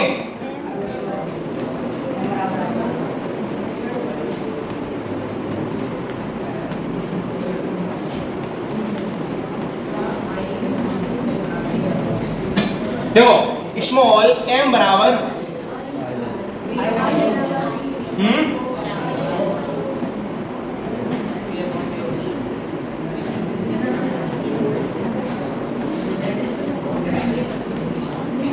देखो देखिए आवर्तन इसे स्मॉल m से प्रकट करते हैं। देखिए आवर्तन बराबर प्रतिबिंब की लंबाई तथा वस्तु की लंबाई। तो परिभाषा क्या बनेगी, जो दर्पण हवा चल रहा है तो दर्पण द्वारा बने प्रतिबिंब की लंबाई तथा वस्तु की लंबाई जो बटे वाला है, इसका मतलब क्या होता है, अनुपात। अनुपात है वैल्यू। तो दर्पण द्वारा बने प्रतिबिंब की लंबाई तथा वस्तु की लंबाई के अनुपात को दर्पण का रेखीय आवर्धन कहते हैं। प्रतिबिंब की लंबाई तथा वस्तु की लंबाई के अनुपात को दर्पण का रेखीय आवर्धन कहते हैं। इसे स्मॉल m से प्रकट करते हैं। स्मॉल m बराबर माइनस के बी अपॉन यू, और दूसरा संबंध होता है आई अपॉन ए के बराबर, m बराबर माइनस के बी अपॉन यू बराबर आई अपॉन ओ। ठीक है, तो यहाँ पर जो b है वो क्या है, इधर लिख दें v बराबर और u बराबर, i बराबर और o बराबर और स्मॉल m बराबर। बता पाओगे v क्या है यहाँ पर, स्मॉल v बताओ। प्रतिबिंब की लंबाई है प्रतिबिंब तक की दूरी, एक ही बात है जी। क्या है, वस्तु तक की दूरी। आई क्या है, आई है प्रतिबिंब की स्थिति या आकार, प्रतिबिंब की स्थिति, प्रतिबिंब की स्थिति। ओ क्या है, वस्तु की स्थिति या आकार, वस्तु की स्थिति। एम क्या है, रेखीय आवर्तन। ठीक है, तो दर्पण द्वारा बने प्रतिबिंब की लंबाई तथा वस्तु की लंबाई के अनुपात को दर्पण का रेखीय आवर्तन कहते हैं। इसे स्मॉल m से प्रकट करते हैं। इनके बारे में हमने जान लिया। ठीक है, पता चल गया। v क्या, प्रतिबिंब तक की दूरी। i क्या है, प्रतिबिंब तक, प्रतिबिंब की स्थिति। u क्या है, वस्तु की दूरी। इसका संबंध o से, मतलब वस्तु की स्थिति। m क्या, अकेला है, मतलब रेखीय आवर्तन है। यहाँ दर्पण खत्म होता होगा। अभी कहाँ खत्म हुआ, ये बचा बवाल। अवतल दर्पण के उपयोग, तो अवतल दर्पण के यूज कहाँ कहाँ करते हैं, बता पाओगे? अवतल दर्पण के यूज कहाँ कहाँ करेंगे? ये कौन लग रहा है, ये डॉक्टर साहब हैं। तो अवतल दर्पण का उपयोग डॉक्टर द्वारा दांत, कान, नाक आदि देखने में, डॉक्टर इसका यूज मतलब निश्चय करने में इसका यूज करते हैं। अवतल दर्पण जो डॉक्टर द्वारा आंख, कान, नाक आदि देखने में इसका यूज किया जाता है। और बता पाओगे? शेविंग, दाढ़ी बनाने में इसका यूज करते हैं। अवतल दर्पण जो दाढ़ी बनाने में क्या करते हैं, शेविंग मिरर, शेविंग में करते हैं। दंत विशेषज्ञ मतलब दांत वाले डॉक्टर करते हैं यूज। सौर भट्टी में इसका यूज होता है, टॉर्च में इसका यूज होता है, सर्च लाइट में, हेड लाइट में, वाहनों के अग्रदीप मतलब वाहनों से आगे वाले जो आ रहे हैं वाहन, उनका प्रतिबिंब देखने के लिए इसका यूज करते हैं। तो अवतल दर्पण समझ गए? ठीक है, तो अवतल दर्पण यूज कहाँ करते हैं? डॉक्टर द्वारा नाक देखने में, दाढ़ी बनाने में यूज करते हैं, और दंत विशेषज्ञ सर्च लाइट, हेडलाइट, वाहनों के अग्रदीप देखने में इसका यूज किया जाता है। ठीक है, आगे बढ़े। अब आते हैं उत्तल दर्पण। कुछ दिख रहा है, बताओ क्या दिख रहा है? अब उत्तल दर्पण का उपयोग, उत्तल दर्पण यूज कहाँ करते हैं? ये क्या है? कौन सी लाइट? Road light. सही कह रहे हैं, सही कह रहे हैं। तो अवतल दर्पण मतलब गली बाजारों आदि मतलब रोडों में लगी लैंपों में इसका यूज किया जाता है। ठीक है, और ये मतलब क्या है, ये गाड़ी का पीछे वाला, आगे जो लगे होते हैं मतलब पीछे के आने वाले वाहनों के प्रतिबिंब देख सकते हैं। कहाँ कहाँ लगते हैं? मोटर कारों में, और कारों में इनका यूज किया जाता है। मतलब मोटर कारों में इनका यूज करते हैं, किस कारण करते हैं कि पीछे आने वाले वस्तु जो आ रहे वाहन आ रहे हैं उनके प्रतिबिंब आसानी से देखे जा सके। समझ गए? गली बाजारों में लगी लैंपों में इनका यूज करते हैं, और वाहनों के पीछे आने वाले प्रतिबिंब देखे जा सकते हैं, उनमें इनका यूज किया जाता है। ठीक है, उत्तल दर्पण खत्म हो गया। प्रकाश का अपवर्तन। क्लास मिलेगा, पेंसिल मिलेगी, बताओ करके दिखा दें। ले आए, ले आओ, भर लो गिलास, गिलास भर लो।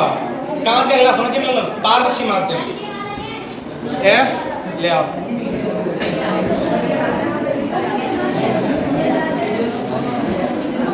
कहाँ गए? रुक गई। अरे चलन दो, कोई दिक्कत ना, 5G चल रहा है, लेकिन बहुत स्टोर है। पेंसिल मिलेगी, ले आओ। पहले परिभाषा समझ लें, फिर उसके बाद होता है। पहले परिभाषा समझ लें, उसके बाद बताएं, चलो प्रकाश का अपवर्तन क्या होता है देख लो पहले।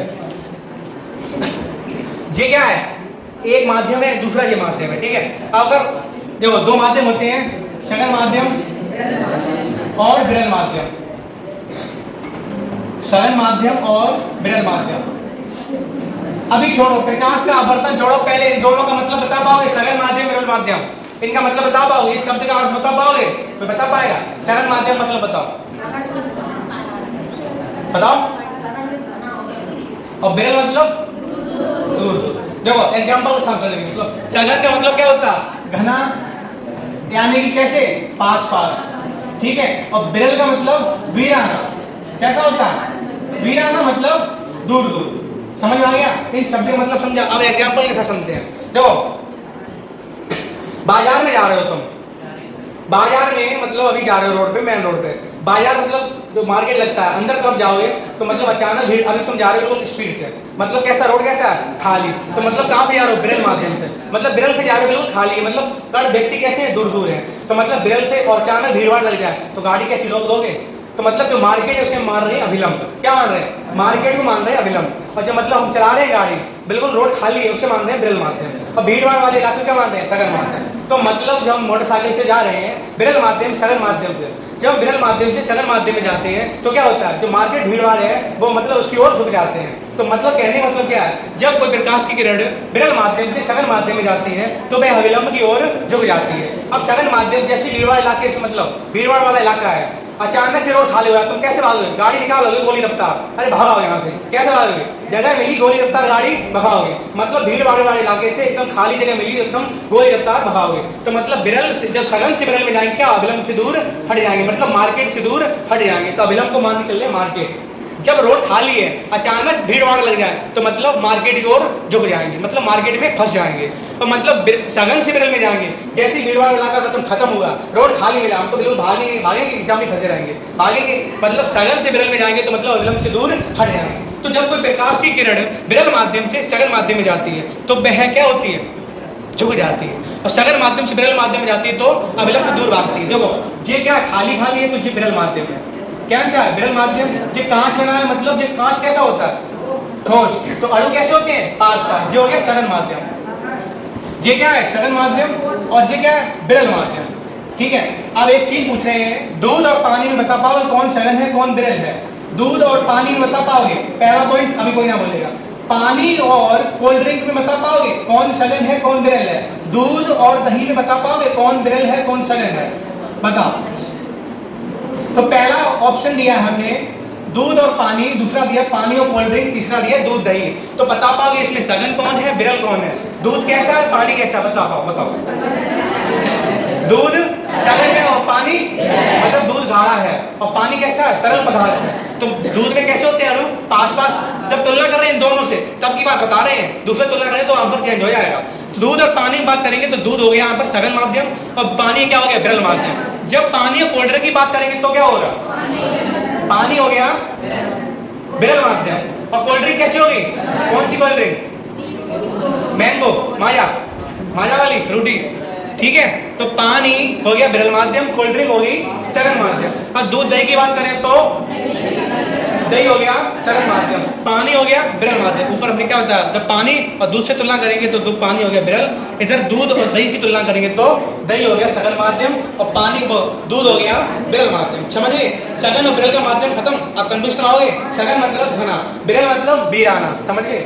जब भीड़ भाड़ इलाके से बिल्कुल सुनसान इलाके में जाएंगे तो दूर भागेंगे, जब दूर मतलब सुनसान इलाके से भीड़ भाड़ इलाके में जाएंगे तो अभिलंब की ओर झुक जाएंगे, ठीक है। तो देखो प्रकाश का अपवर्तन इतना हो गया।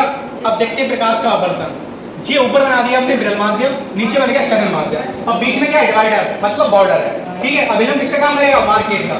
तो जब कोई प्रकाश की किरण, देखो विरल माध्यम सघन माध्यम, पारदर्शी माध्यम है, पारदर्शी मतलब आर पार दिखाई दे, ये दीवार के आर पार देख पाओगे, ये कौन सा हो गया, पारदर्शी माध्यम। पारदर्शी माध्यम जिसमें प्रकाश की किरण आर पार निकल सके, ठीक है।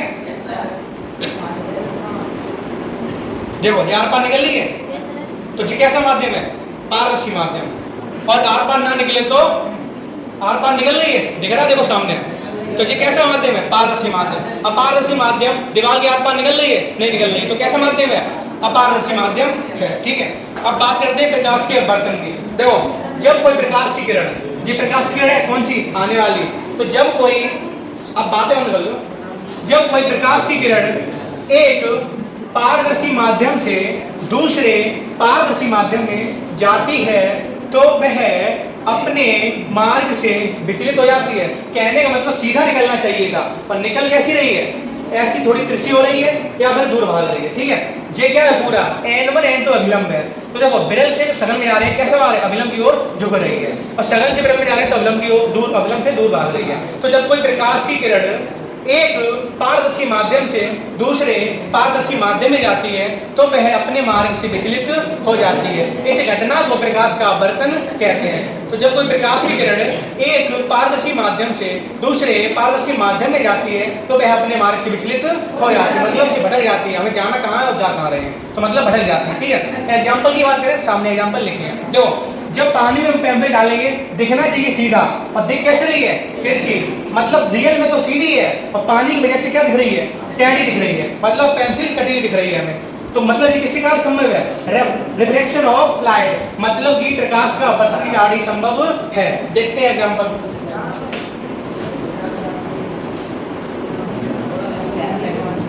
देखो, हमें तो दिख रही है, तुम्हें दिख रही है ना? दिख रही है, अब दिखी।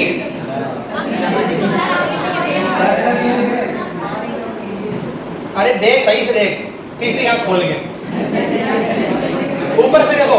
ये मतलब जो रियल इमेज है, ये वाली रियल, यहाँ से यहाँ तक पानी के ऊपर वाली देखो, पानी के अंदर वाली देखो, क्या दिख रही है?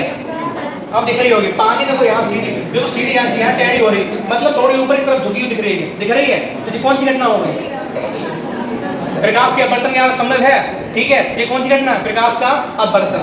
ये रियल इमेज है, देखो अब दिख रही होगी। देखो ना, उठ के एक लोग आए, देखो ऐसी जा रही है, ऐसी भाग रही है, जी यहाँ से लेके ऊपर उड़ी हुई लग रहा रही है। ठीक है, तो ठीक काफी है ना, आगे बढ़े। तो एग्जांपल देख सकते हो बिल्कुल। ठीक है, देखो करके देखना घर पे। देखो, कहने मतलब जो बता रहे हैं, पानी के ऊपर जो पेंसिल है वो ऐसी है, पानी के अंदर थोड़ी ऐसी दिखाई दे रही है। ठीक है, मतलब कैसी?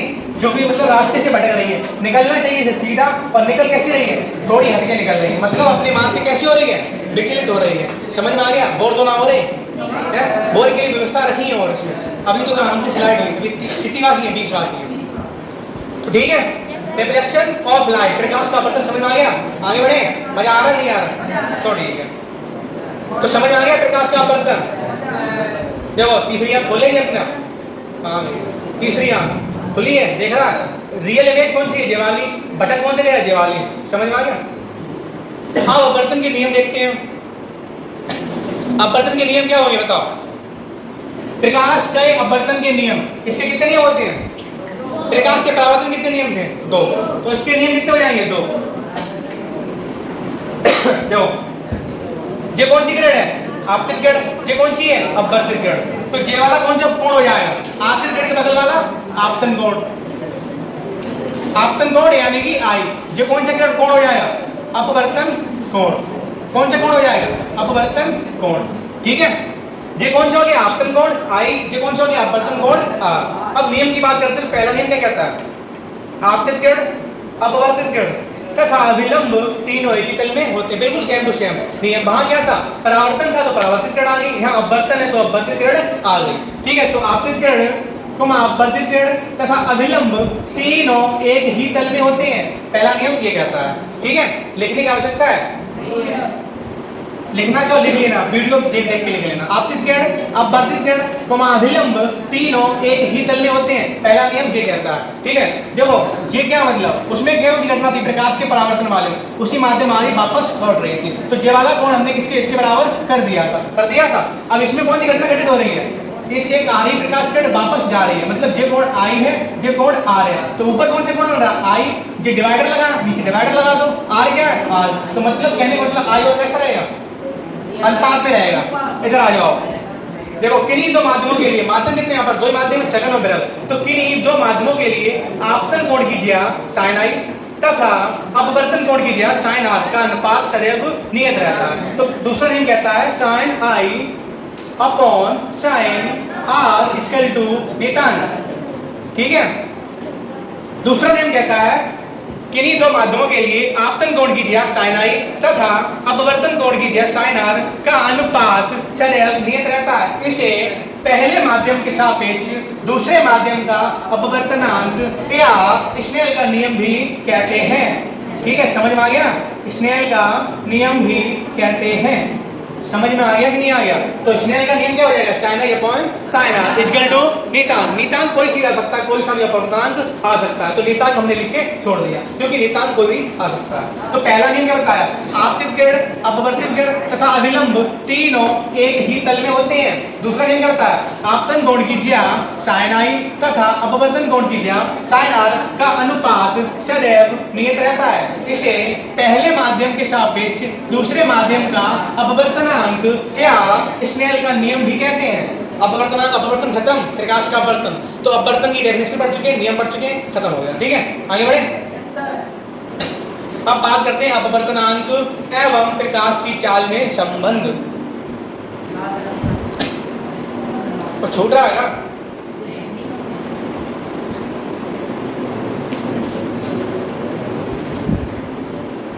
अपवर्तनांक की परिभाषा लिखी ना।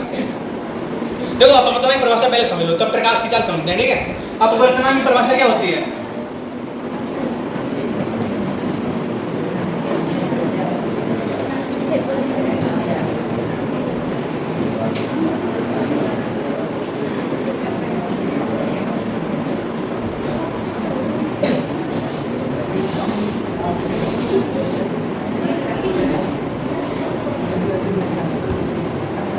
देखो, अपवर्तनांक देख लो। अपवर्तनांक बातें ना करो।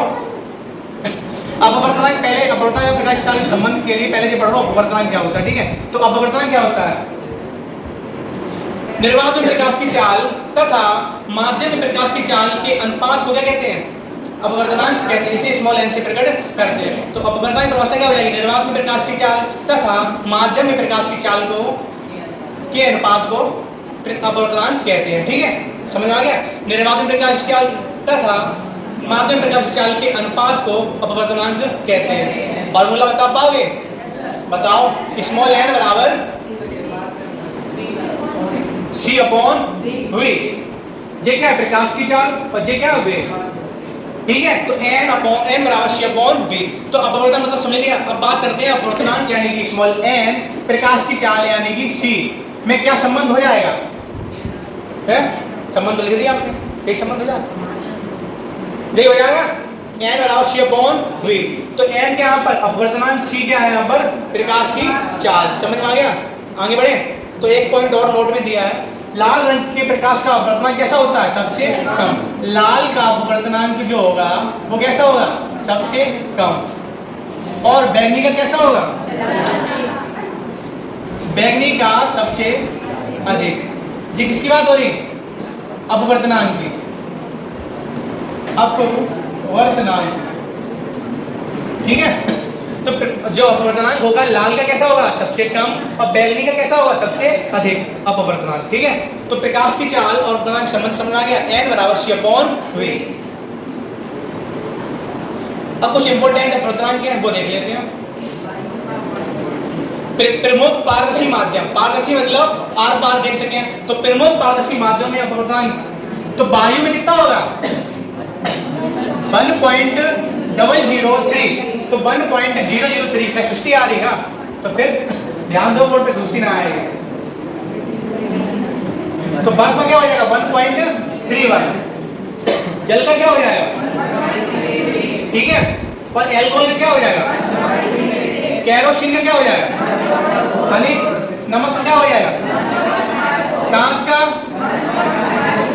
हीरे का, डिस्पेस का है और इम्पोर्टेंट है। वायु का इम्पोर्टेंट है और कांच का इम्पोर्टेंट है और हीरे का इम्पोर्टेंट है और जल का इम्पोर्टेंट है। 4 ही काफी है, इससे कोई ना कुछ छपेगा। ठीक है, जो क्लास ले रहे हैं आज, इससे ऐसे मान लो 100% पेपर में छपेगा। ठीक है, 100% कोई ना कोई क्वेश्चन देखने को मिलेगा तुम्हें। तो क्लास अति महत्वपूर्ण बनने वाली है। ठीक है, डाल तुम्हारी सुविधा के लिए कर रहे हैं, जो ना आप सुविधा के लिए है। देखो अभी देख लो, अच्छा पेपर टाइम देख लेना, मात्र 2 से 2.5 घंटे में रिवीजन करने से बढ़िया तरीका है। करीब तुम्हारी हेडिंग कितनी होगी, 80 से 90, लगभग 100 हेडिंग होने वाली है कि नहीं है? कितना टाइम लगा याद करने में? अगर एक पेज को 5 मिनट भी ले रहे हो तो 500 मिनट हो गए 100 पेज के लिए, और यहाँ कितने हो रहा 2 घंटे 2.5 घंटे, वीडियो पूरी देख लो, रिवाइज हो जाएगा अच्छी तरीके से, ठीक है। और भी कुछ संप्राय है, बस रुको थोड़ा यहाँ करो बस।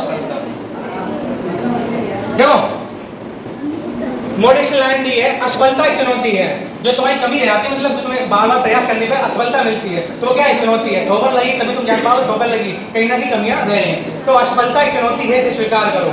असफलता एक चुनौती है, इसे स्वीकार करो। क्या कमी रह गई देखो और सुधार करो। जब तक न हो सफल नींद चैन को त्यागो तुम, संघर्ष का मैदान छोड़ मत भागो तुम, और कुछ किए बिना ही जय जयकार नहीं होती, क्योंकि कोशिश करने वालों की कभी हार नहीं होती। कोशिश करने वालों की कभी हार नहीं होती। ठीक है, आगे बढ़े। बोर ना होने के लिए लगा रखा है बीच बीच में, ठीक है। क्रांति कोड, क्रिटिकल एंगल। तो क्रांति कोड क्या होता है?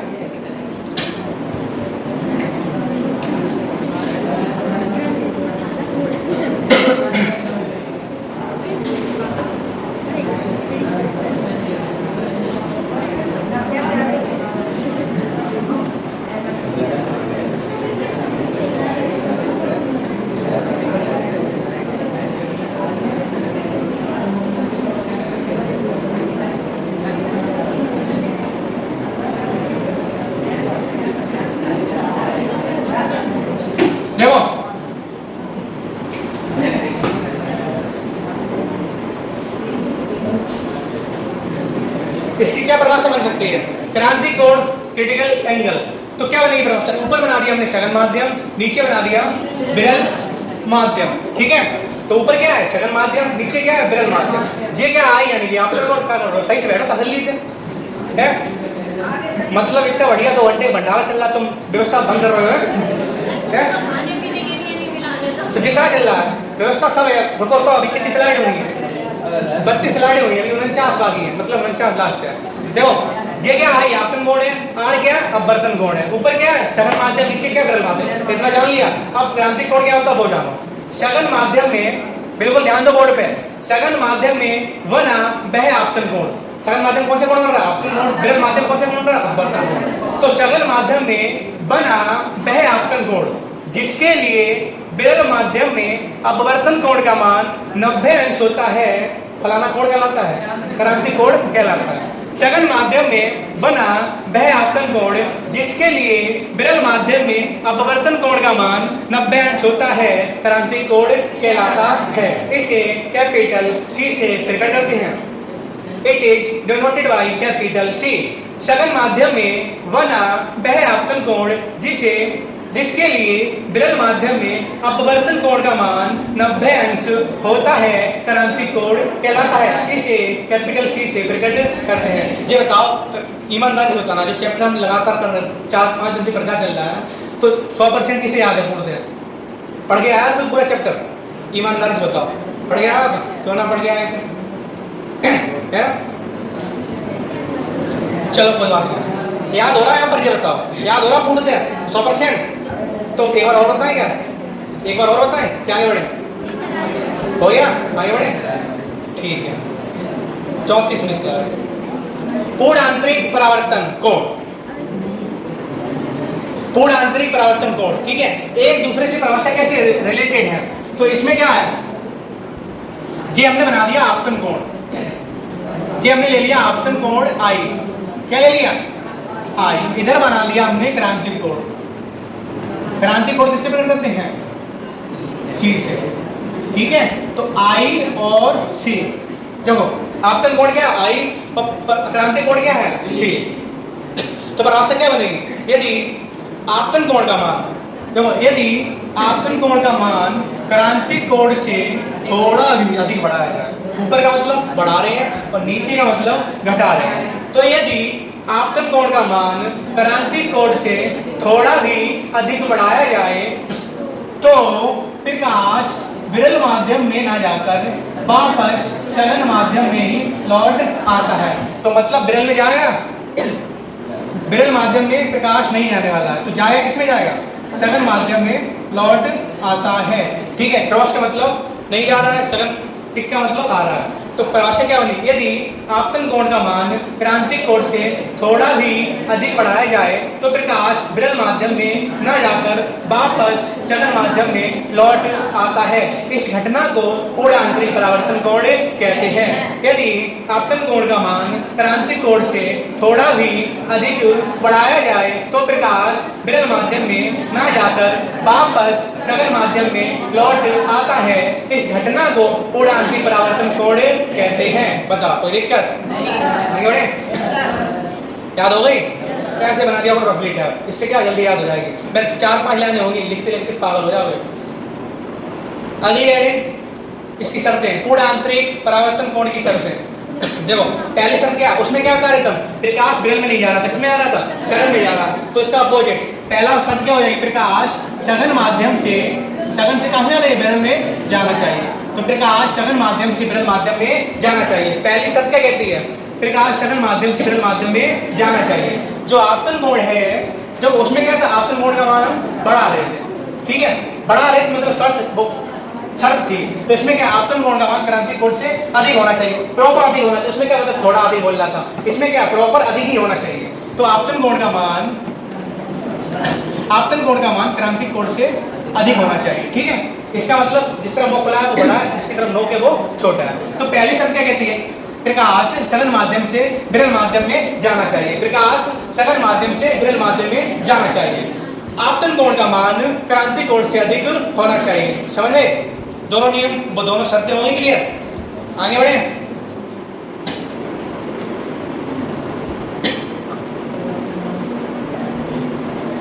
अपवर्तनांक तथा क्रांतिक कोण में संबंध। तो अपवर्तनांक किसे लिखते हैं, एन से, और इससे किसे लिखते हैं, सी से। तो इनके बीच में क्या बताना, रिलेशन बताना पड़ेगा। ठीक है, संबंध बताना पड़ेगा। देखो चित्र बना ले रहे हैं साइड में, ये क्या बना लिया हमने, सघन माध्यम, ये क्या बना लिया, विरल माध्यम। ठीक है, विरल को 1 मान ले रहे हैं, सघन क्या मान ले, 2 मान लिया हमने। ठीक है, क्या मान लिया, 2 मान लिया। तो देखो जब कोई प्रकाश की किरण,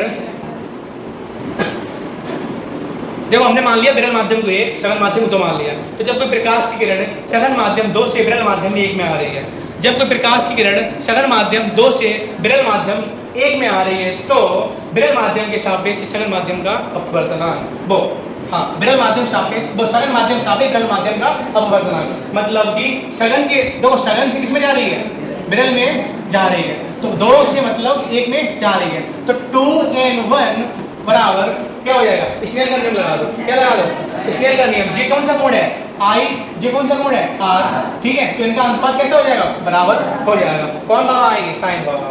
तो sine I upon sine R, ये कहता है स्नेल का नियम। अतः स्नेल के नियम से,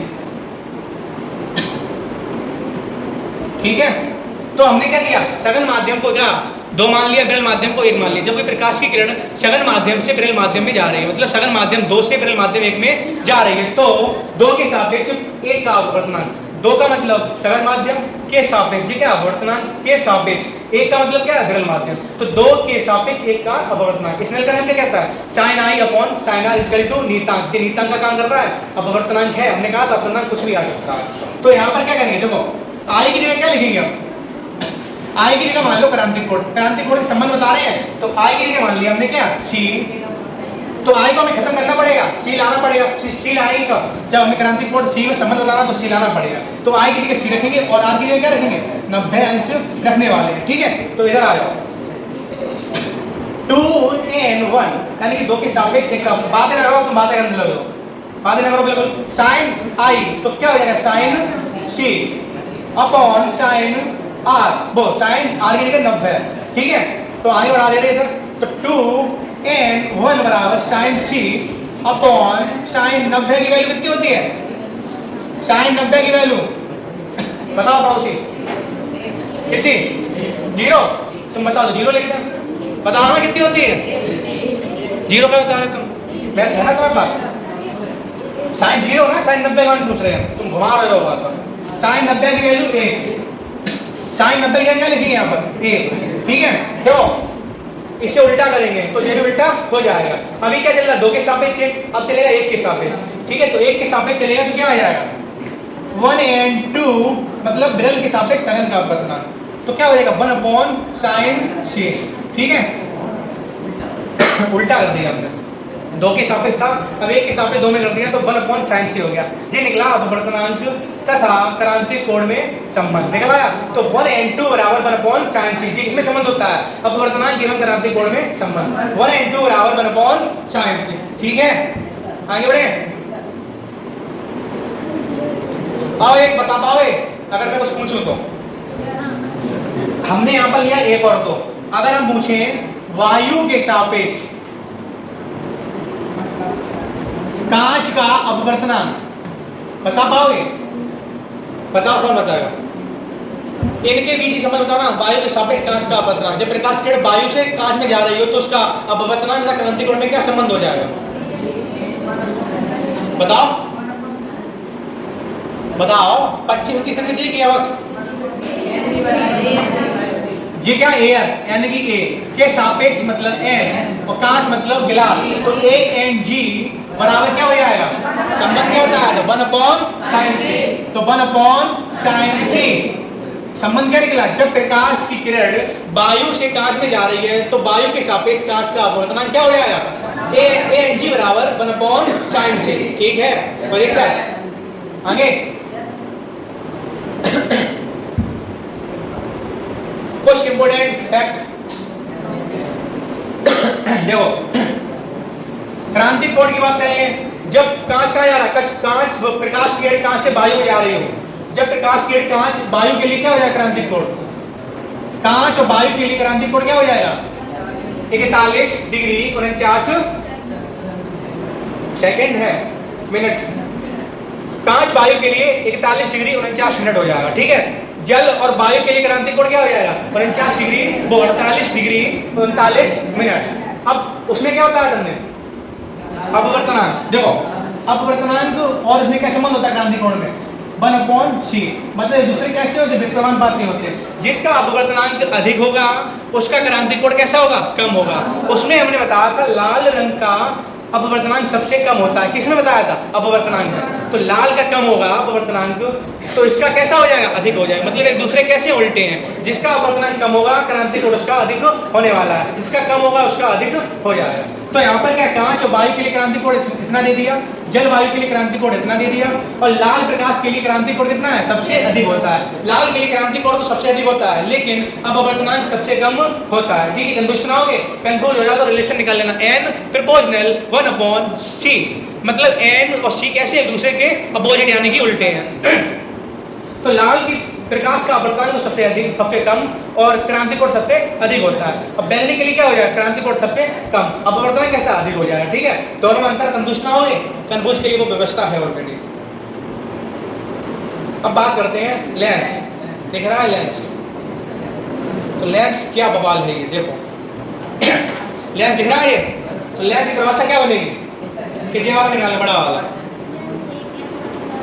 देखो वो वाला बोर्ड लेना पाया बहुत अच्छा समझाते हैं, पीडीएफ है इस पे, 2 गोलीय पृष्ठ हमने ले लिए। ठीक है, देखो लेंस में 2 हिस्से होते हैं, एक जे वाला बिल्कुल बीच बीच में है हिस्सा, एक तरफ जे वाला एक तरफ जे वाला, मतलब 2 गोलीय पृष्ठों से घिरा हुआ है, एक हिस्सा जे वाला बीच में मोटी मोटी परत है, तो मतलब एक हिस्सा जे वाला हो गया एक हिस्सा जे वाला हो गया। तो कहने का मतलब क्या है, देखो 2 गोलीय पृष्ठ हैं, एक जे वाला लेफ्ट वाला एक राइट वाला, तो 2 गोलीय पृष्ठों से घिरे हुए समांगी पारदर्शी, मतलब आर पार देख पा रहे हैं, शीशा वो लगाते हो चश्मा लेंस होता है उसमें आर पार देख पाते हैं, तो मतलब पारदर्शी माध्यम हो जाएगा। तो 2 गोलीय पृष्ठों से घिरे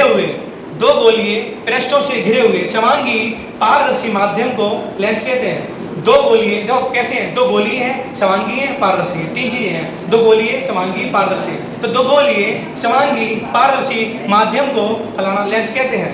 ठीक है, लेंस दिख रहा है यहाँ पर बिल्कुल सेम टू सेम जो हमारे पास है कि नहीं है, तो ठीक है छोटा है मतलब कोई दिक्कत ना, काम कर रहा है। तो देखो 2 गोली जो पीछे वाला हिस्सा कर दीजिए, आगे वाला बना दिया, मतलब कि मोटी परत है, एक तरफ इस तरफ वाली एक तरफ इस तरफ वाली, तो कहने मतलब क्या है 2 गोलीय पृष्ठ है। कैसे पृष्ठ हैं, 2 गोलीय पृष्ठ हैं और कैसे हैं समांगी हैं और कैसे हैं, पारदर्शी हैं। ठीक है, तो दो गोलीय पृष्ठों से घिरे हुए समांगी पारदर्शी माध्यम को लेंस कहते हैं। दो गोलीय पृष्ठों से घिरे हुए समांगी पारदर्शी माध्यम को लेंस कहते हैं। लेंस दो प्रकार के होते हैं, उत्तल लेंस और अवतल लेंस। ठीक है, पढ़े तो लेंस का खत्म, निपटारा हो गया। दो गोलीय और समांगी और पारदर्शी लेंस के प्रकार की बात करते हैं। उत्तल लेंस पहला क्या है, उत्तल लेंस। 40 स्लाइड लेंस की प्रकार। उत्तल लेंस बता पाओगे, उत्तल लेंस क्या होता है? उत्तल लेंस बनता है ऐसा, देखो उत्तल लेंस पूरी परिभाषा सब इसमें छुपा हुआ है, इसमें सारी परिभाषा छुपी है। तो देखो क्या है, किनारे हिस्सा ये किनारा हिस्सा है, ये बीच का हिस्सा है। तो देखो बह लेंस जो किनारों पर कैसा है, किनारों पर तो कैसा है, पतला है, और बीच में कैसा है, बीच में मोटा है। तो बह लेंस जो किनारों पर पतला तथा बीच में मोटा होता है उत्तल लेंस कहलाता है। बह लेंस जो किनारों पर पतला तथा बीच में मोटा होता है उत्तल लेंस कहलाता है। इसे कौन सा लेंस कहते हैं? दूसरा नाम बताओ, अभिसारी या अपसारी? इसे अभिसारी लेंस भी कहते हैं। ठीक है, तो बह लेंस जो किनारों पर पतला तथा बीच में मोटा होता है उत्तल लेंस कहलाता है। इसे अभिसारी लेंस भी कहते हैं। कोई दिक्कत? तो ठीक है, अब बात करते हैं अवतल लेंस की। Just opposite. ठीक है, कैसा है, अपोजिट। अब यहाँ पर कैसा है, मोटा है, और बीच में कैसा है, पतला है। ठीक है, तो बह लेंस जो किनारों पर तो मोटा होता है लेकिन बीच में पतला होता है, बह लेंस अवतल लेंस कहलाता है। दूसरा नाम बताओ, इसे अपसारी लेंस भी कहते हैं। ठीक है, समझ आ गया? तो उत्तल लेंस क्या होता है, जिसकी किनारी कैसी हो, पतली, बीच में कैसा, मोटा, तो उत्तल लेंस। और अवतल लेंस क्या होता है, जो किनारों पर कैसा होता है, मोटा, बीच में कैसा होता है, पतला, तो वो कौन सा जाएगा, अवतल लेंस में। ठीक है, तो अवतल उत्तल दोनों खत्म, बस कुछ दिन की जुदाई है, बस खत्म ही होने वाला है। अवतल लेंस द्वारा प्रतिबिंब का वर्णन बिल्कुल सेम टू सेम अवतल में था, उत्तल में ये भी है। मतलब दर्पण में पड़े कोई चीज में ये देखो, तो ऐसे समझा दें। जे क्या हम वस्तु रख रहे हैं इस तरफ, जे क्या बन रहा, प्रतिबिंब बन रहा। जैसे मान लो कि 50 पेज लिखे हैं, एक दिन की मेहनत ना है, करीब 10 दिन लगे बनने में, तब ये क्लास तो तैयार हो पा रही है। तो पहली वस्तु क्या है, जब वस्तु हम क्या रख रहे हैं, अनंत पर रख रहे हैं, तो द्वितीय फोकस पे बनता है। द्वितीय फोकस का मतलब F2, F1 का मतलब प्रथम फोकस, F2 का मतलब द्वितीय फोकस। इस पे तो बनेगा नहीं, किस पे बनेगा, द्वितीय फोकस पे बनने वाला है। तो जब वस्तु अनंत पर रखते हैं तो उसका प्रथम का बनता है, द्वितीय फोकस पर बनता है। जो शॉर्ट फॉर्म में है 10 से 12 पेज तुम्हारे होंगे, मतलब दर्पण उत्तल लेंस एक ही पेज में खत्म। तो पहर मतलब जब किसी वस्तु को हम अनंत पर रखते हैं तो उसका प्रतिबिंब द्वितीय फोकस पर बनता है, जो वास्तविक उल्टा तथा वस्तु छोटा बनता है। जब किसी वस्तु को अनंत पर रखते हैं तो उसका प्रतिबिंब द्वितीय फोकस F2 पर बनता है, जो वास्तविक उल्टा एवं वस्तु से छोटा होता है। दूसरा बात करते हैं, जब वस्तु को अनंत तथा 2F1 के बीच रखते हैं तो उसका प्रतिबिंब F2 तथा 2F2 के बीच बनता है, जो वास्तविक उल्टा तथा वस्तु से छोटा होता है।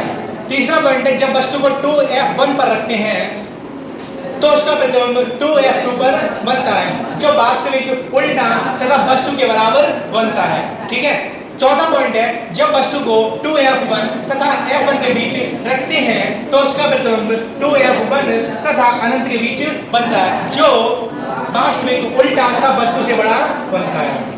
पांचवा पॉइंट है, जब वस्तु F1 यानी कि प्रथम फोकस पर रखते हैं तो उसका प्रतिबिंब कहाँ बनता है, अनंत पर बनता है, जो वास्तविक उल्टा तथा वस्तु से बड़ा बनता है।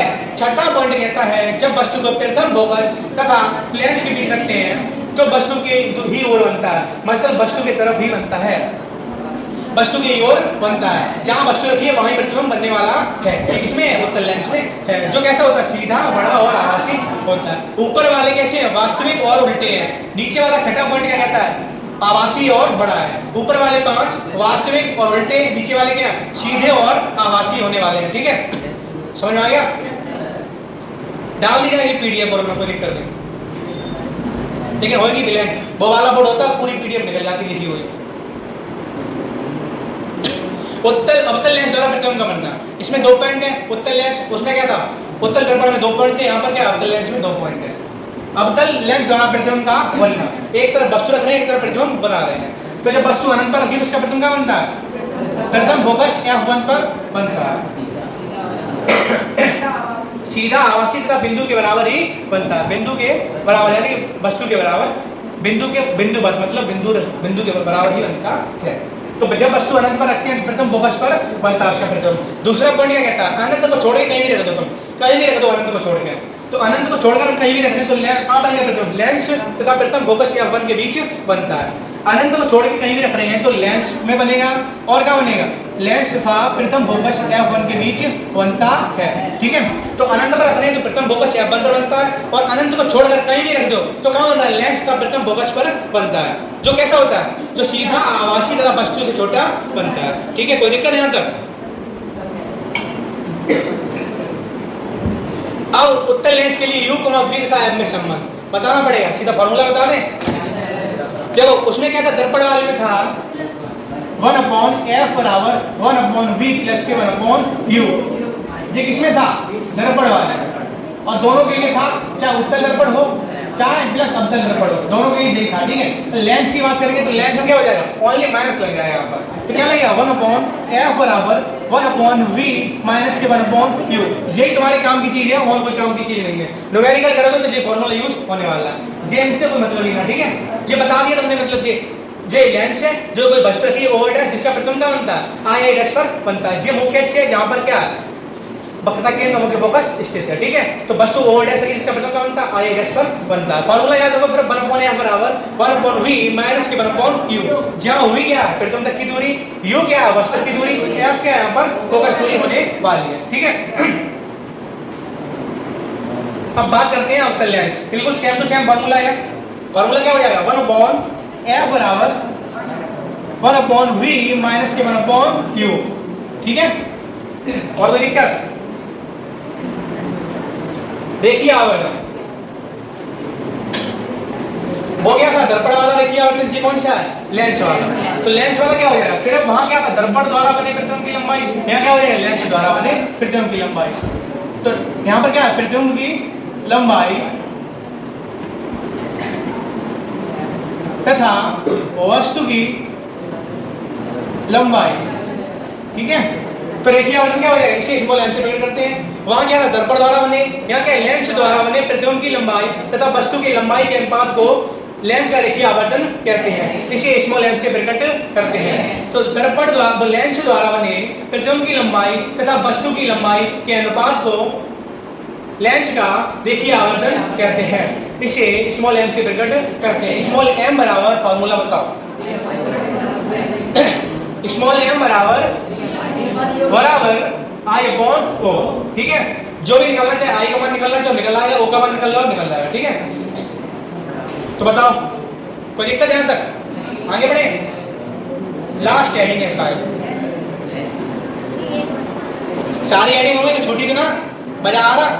लेंस की क्षमता, पावर ऑफ लेंस, इसे करते हैं P से प्रकट। तो फार्मूला होता है P करते हैं, बताओ कुछ छूटा हो, जो काम था वो सारा ले लिया हमने। ठीक है, P बराबर फॉर्मूला होता है 1/F। F यहाँ पर क्या है, फोकस दूरी, और P क्या है, पावर ऑफ लेंस, क्षमता।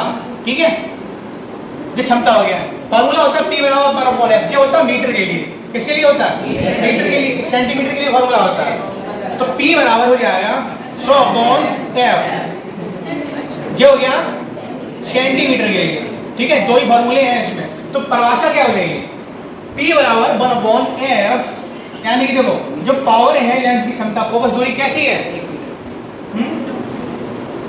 पावर है जो कैसी है, फोकस दूरी के विपरीत समानुपाती, मतलब कैसी है, उल्टी है। उल्टी है कि नहीं है, फोकस दूरी मतलब जो है पावर ऑफ लेंस यानी कि P F की कैसी है, विपरीत समानुपाती है। तो लेंस क्षमता परिभाषा क्या बनेगी, लेंस की फोकस दूरी के व्युत्क्रम को लेंस की क्षमता कहते हैं। लेंस की फोकस दूरी के व्युत्क्रम को लेंस की क्षमता कहते हैं। इसे कैपिटल P से प्रकट करते हैं। P बराबर 1/f, जहां मीटर के लिए है फॉर्मूला P बराबर 1/f और सेंटीमीटर के लिए क्या हो जाएगा P बराबर 100/f। ठीक है, जहां P क्या है पावर ऑफ लेंस, f क्या है स्मॉल f फोकस दूरी। ठीक है, बस सारी एडिंग हो चुकी है। अब अंत में जो बताना चाह रहे थे वो देख लो।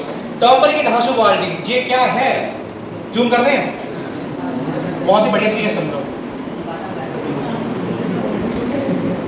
बता पाओगे इसमें ये 3 इमेज दिखाई दे रही है, इनका मतलब क्या है वो हम बताएंगे, बताना। तो टॉपर की धांसू ट्रिक मतलब टॉपर की क्या क्या विशेषता होती है। जो टॉपर बनेगा आप में से ही बनेगा, कोई अलग से थोड़ी ना बन जाएगा।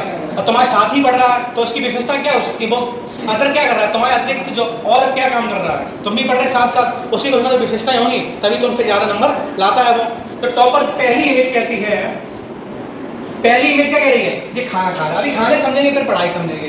पहली इमेज खाना खा रहा है। जब खाना खा लेगा तो हमें पचाना भी पड़ेगा, पचाना पड़ेगा। तो पचाने के लिए क्या कर रहा है, वॉकिंग कर रहा है, टहल रहा है, टहल रहा है। जब खाना खा लिया मतलब टहल रहा है तो उसका खाना पच जाएगा। ठीक है, यहाँ क्या कर रहा है, खाना खा रहा है और यहाँ क्या कर रहा है, खाना पचा रहा है, पचा रहा। अभी क्या पच गया, पचा ही रहा है। अब जब टहल लेगा तो खाना पच जाएगा, पच जाएगा। ठीक है, ये हो गई खाने से। लेकिन ये बात खाने के लिए की गई है, ये किसके लिए, स्टडी के लिए, पढ़ाई के लिए की गई है। देखो ये क्या खाना खा रहा है, ये क्या पचा रहा है, उधर क्या उड़ते पच गया। तो यहाँ पर क्या है, पढ़ाई से क्या हो जाएगा, जो कुछ हमने तुम्हें अभी दिया है 49 पेज में, वो क्या था, तो पस्सा पसाया खाना रखा था। ये क्या था, पस्सा पसाया खाना रखा था। ठीक है, कोई भी सब्जेक्ट नहीं अप्लाई कर सकते, चाहे मैथ हो, चाहे फिजिक्स हो, चाहे केमिस्ट्री हो, चाहे बायो, चाहे FST हो, चाहे हिंदी हो, चाहे इंग्लिश हो। तो मतलब जो तुम्हारे नोट्स बने हैं उसको, तुम्हारे नोट्स के मतलब वो खाना रखा है। क्या रखा है, जो नोट्स हैं तुम्हारे वो क्या है, खाना है। मतलब जो हमने अभी पढ़ाया है वो क्या था, सारा का सारा खाना था। अब इनको पूरा ग्रहण कैसे कर पाओगे, पता कैसे पाओगे, कोई तरीका है इसका? तरीका क्या है, तरीका है बार बार प्रैक्टिस करना और क्या प्लस टेस्ट लगाना।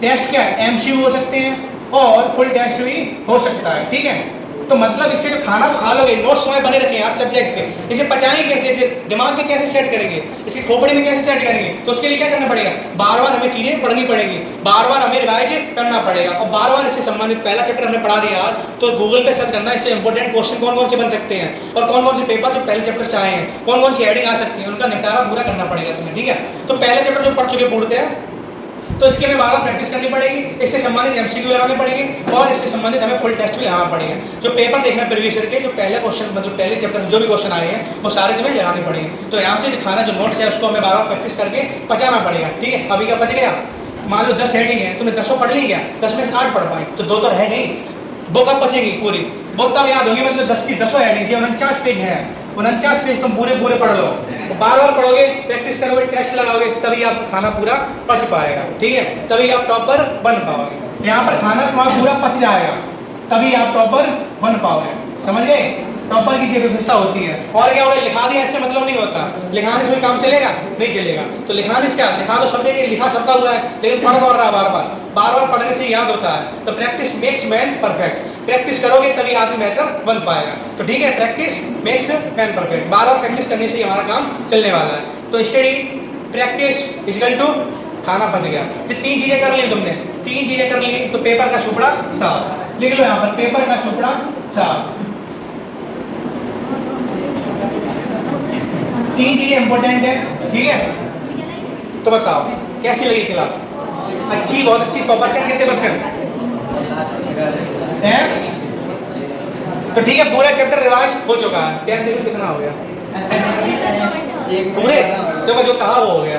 मजा आया, बिल्कुल नॉर्मल स्पीड चल रहे। अब बताओ तुम कहो तो 10 मिनट का शो चला दें, पूरी एडिंग खत्म कर दें, बताओ है? तुम कहो तो 10 मिनट का शो और चला रहे। अरे वो तो यार देख लो, हाँ सरप्राइज। एक काम जब इतना कर दिया मैंने तो एक काम तुम्हें करना पड़ेगा। क्या करना पड़ेगा, वो करना पड़ेगा। देखो हिंदी क्लास में चल रही है, जो चैनल तुम्हें मोबाइल है किसी के पास, तो एक काम करो भाई, जितना मेहनत जो तुम्हारी 10 दिन की मेहनत है इसमें 10 दिन में तुम्हारे पेज बना पाई इतनी मैंने, तो एक काम तुम्हें सौंप रहे हैं वो करना पड़ेगा, ईमानदारी से करो। ये है, इसे सब्सक्राइब जरूर कर लेना। ठीक है, स्टडी बहुत जॉब, ये वीडियो तुम्हें आज शाम 7 बजे मिल जाएगी। किस मिल जाएगी, इस चैनल पर मिल जाएगी। तो इसे देखो इस पे हिंदी की क्लास पढ़ चुकी है, हिंदी तुम्हारी पूरी ग्रामर खत्म कर जाएगी बिल्कुल फ्री ऑफ कॉस्ट। और जो 3 चैप्टर खत्म कर चुके हैं, 4 चैप्टर मतलब जो पद्यांश है, पद के हैं, वो गद्य की, सॉरी गद्य के, उसमें 3 चैप्टर खत्म कर चुके हैं, जीवन पर से प्लस गद्यांश। जो मोबाइल आए अभी कर लो सब्सक्राइब, ठीक है। और दूसरी बात हिंदी कर चुके हैं, हिंदी के 3 चैप्टर खत्म हो चुके हैं, 10th की हिंदी 3 चैप्टर खत्म हो चुके हैं, ठीक है। और बात करते हैं फिजिक्स की, तो पहला चैप्टर है आज तुम्हें शाम 7 बजे, शाम 7 बजे की वीडियो तुम्हें मिल जाएगी। इसी वीडियो देखो, इससे क्या होगा, अभी तुम पढ़ चुके हो, जब पेपर टाइम पढ़ना चाहो, जब जनवरी और दिसंबर जब भी पढ़ना चाहो, ये वीडियो खोल लेना। तुम्हें लग रहा है कहीं फंस रहे हैं तो वीडियो पूरी खोल लेना, 2 घंटे में स्पीड बढ़ा के 1.5x करके स्पीड बढ़ा देना, करीब 1.5 घंटे वीडियो हो जाएगी और पूरा रिवाइज हो जाएगा। इससे बेहतर कोई तरीका नहीं था जो हमने लॉन्च किया, ठीक है। तो इतना काम कर लेना, शाम 7 बजे वीडियो मिल जाएगी। जब भी फ्री माइंड हो, खाना खाते जाओ, देखते जाओ वीडियो, बिल्कुल पूरे चैप्टर खत्म हो जाएगा। अब बात करते हैं सेकंड चैप्टर। अब सेकंड चैप्टर कब लाया जाएगा? सेकंड चैप्टर जब लाया जाएगा, हाँ, जब सेकंड चैप्टर जब लाया जाएगा, जब दूसरा चैप्टर यानी कि मानव मित्र वाला तुम्हारा है वो खत्म हो जाएगा। जिस दिन खत्म हो जाएगा, अगला संडे जब पड़ेगा उस पर काम स्टार्ट कर देंगे आज से। अगला संडे जब आएगा वो चैप्टर इसी तरीके खत्म कर दिया जाएगा, ठीक है। मात्र 25 से 30 दिन का काम हमने 2 घंटे में खत्म कर दिया। यूट्यूब पे ग्रुप में डाल दिया, ग्रुप में डाल दी वीडियो, ठीक है। ग्रुप में डाल दी, सब लोग खोल लेना, कर लेना, समझ गए?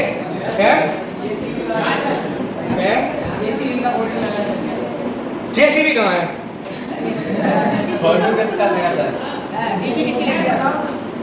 डीपी थोड़ी ना लगी, सही आ रही।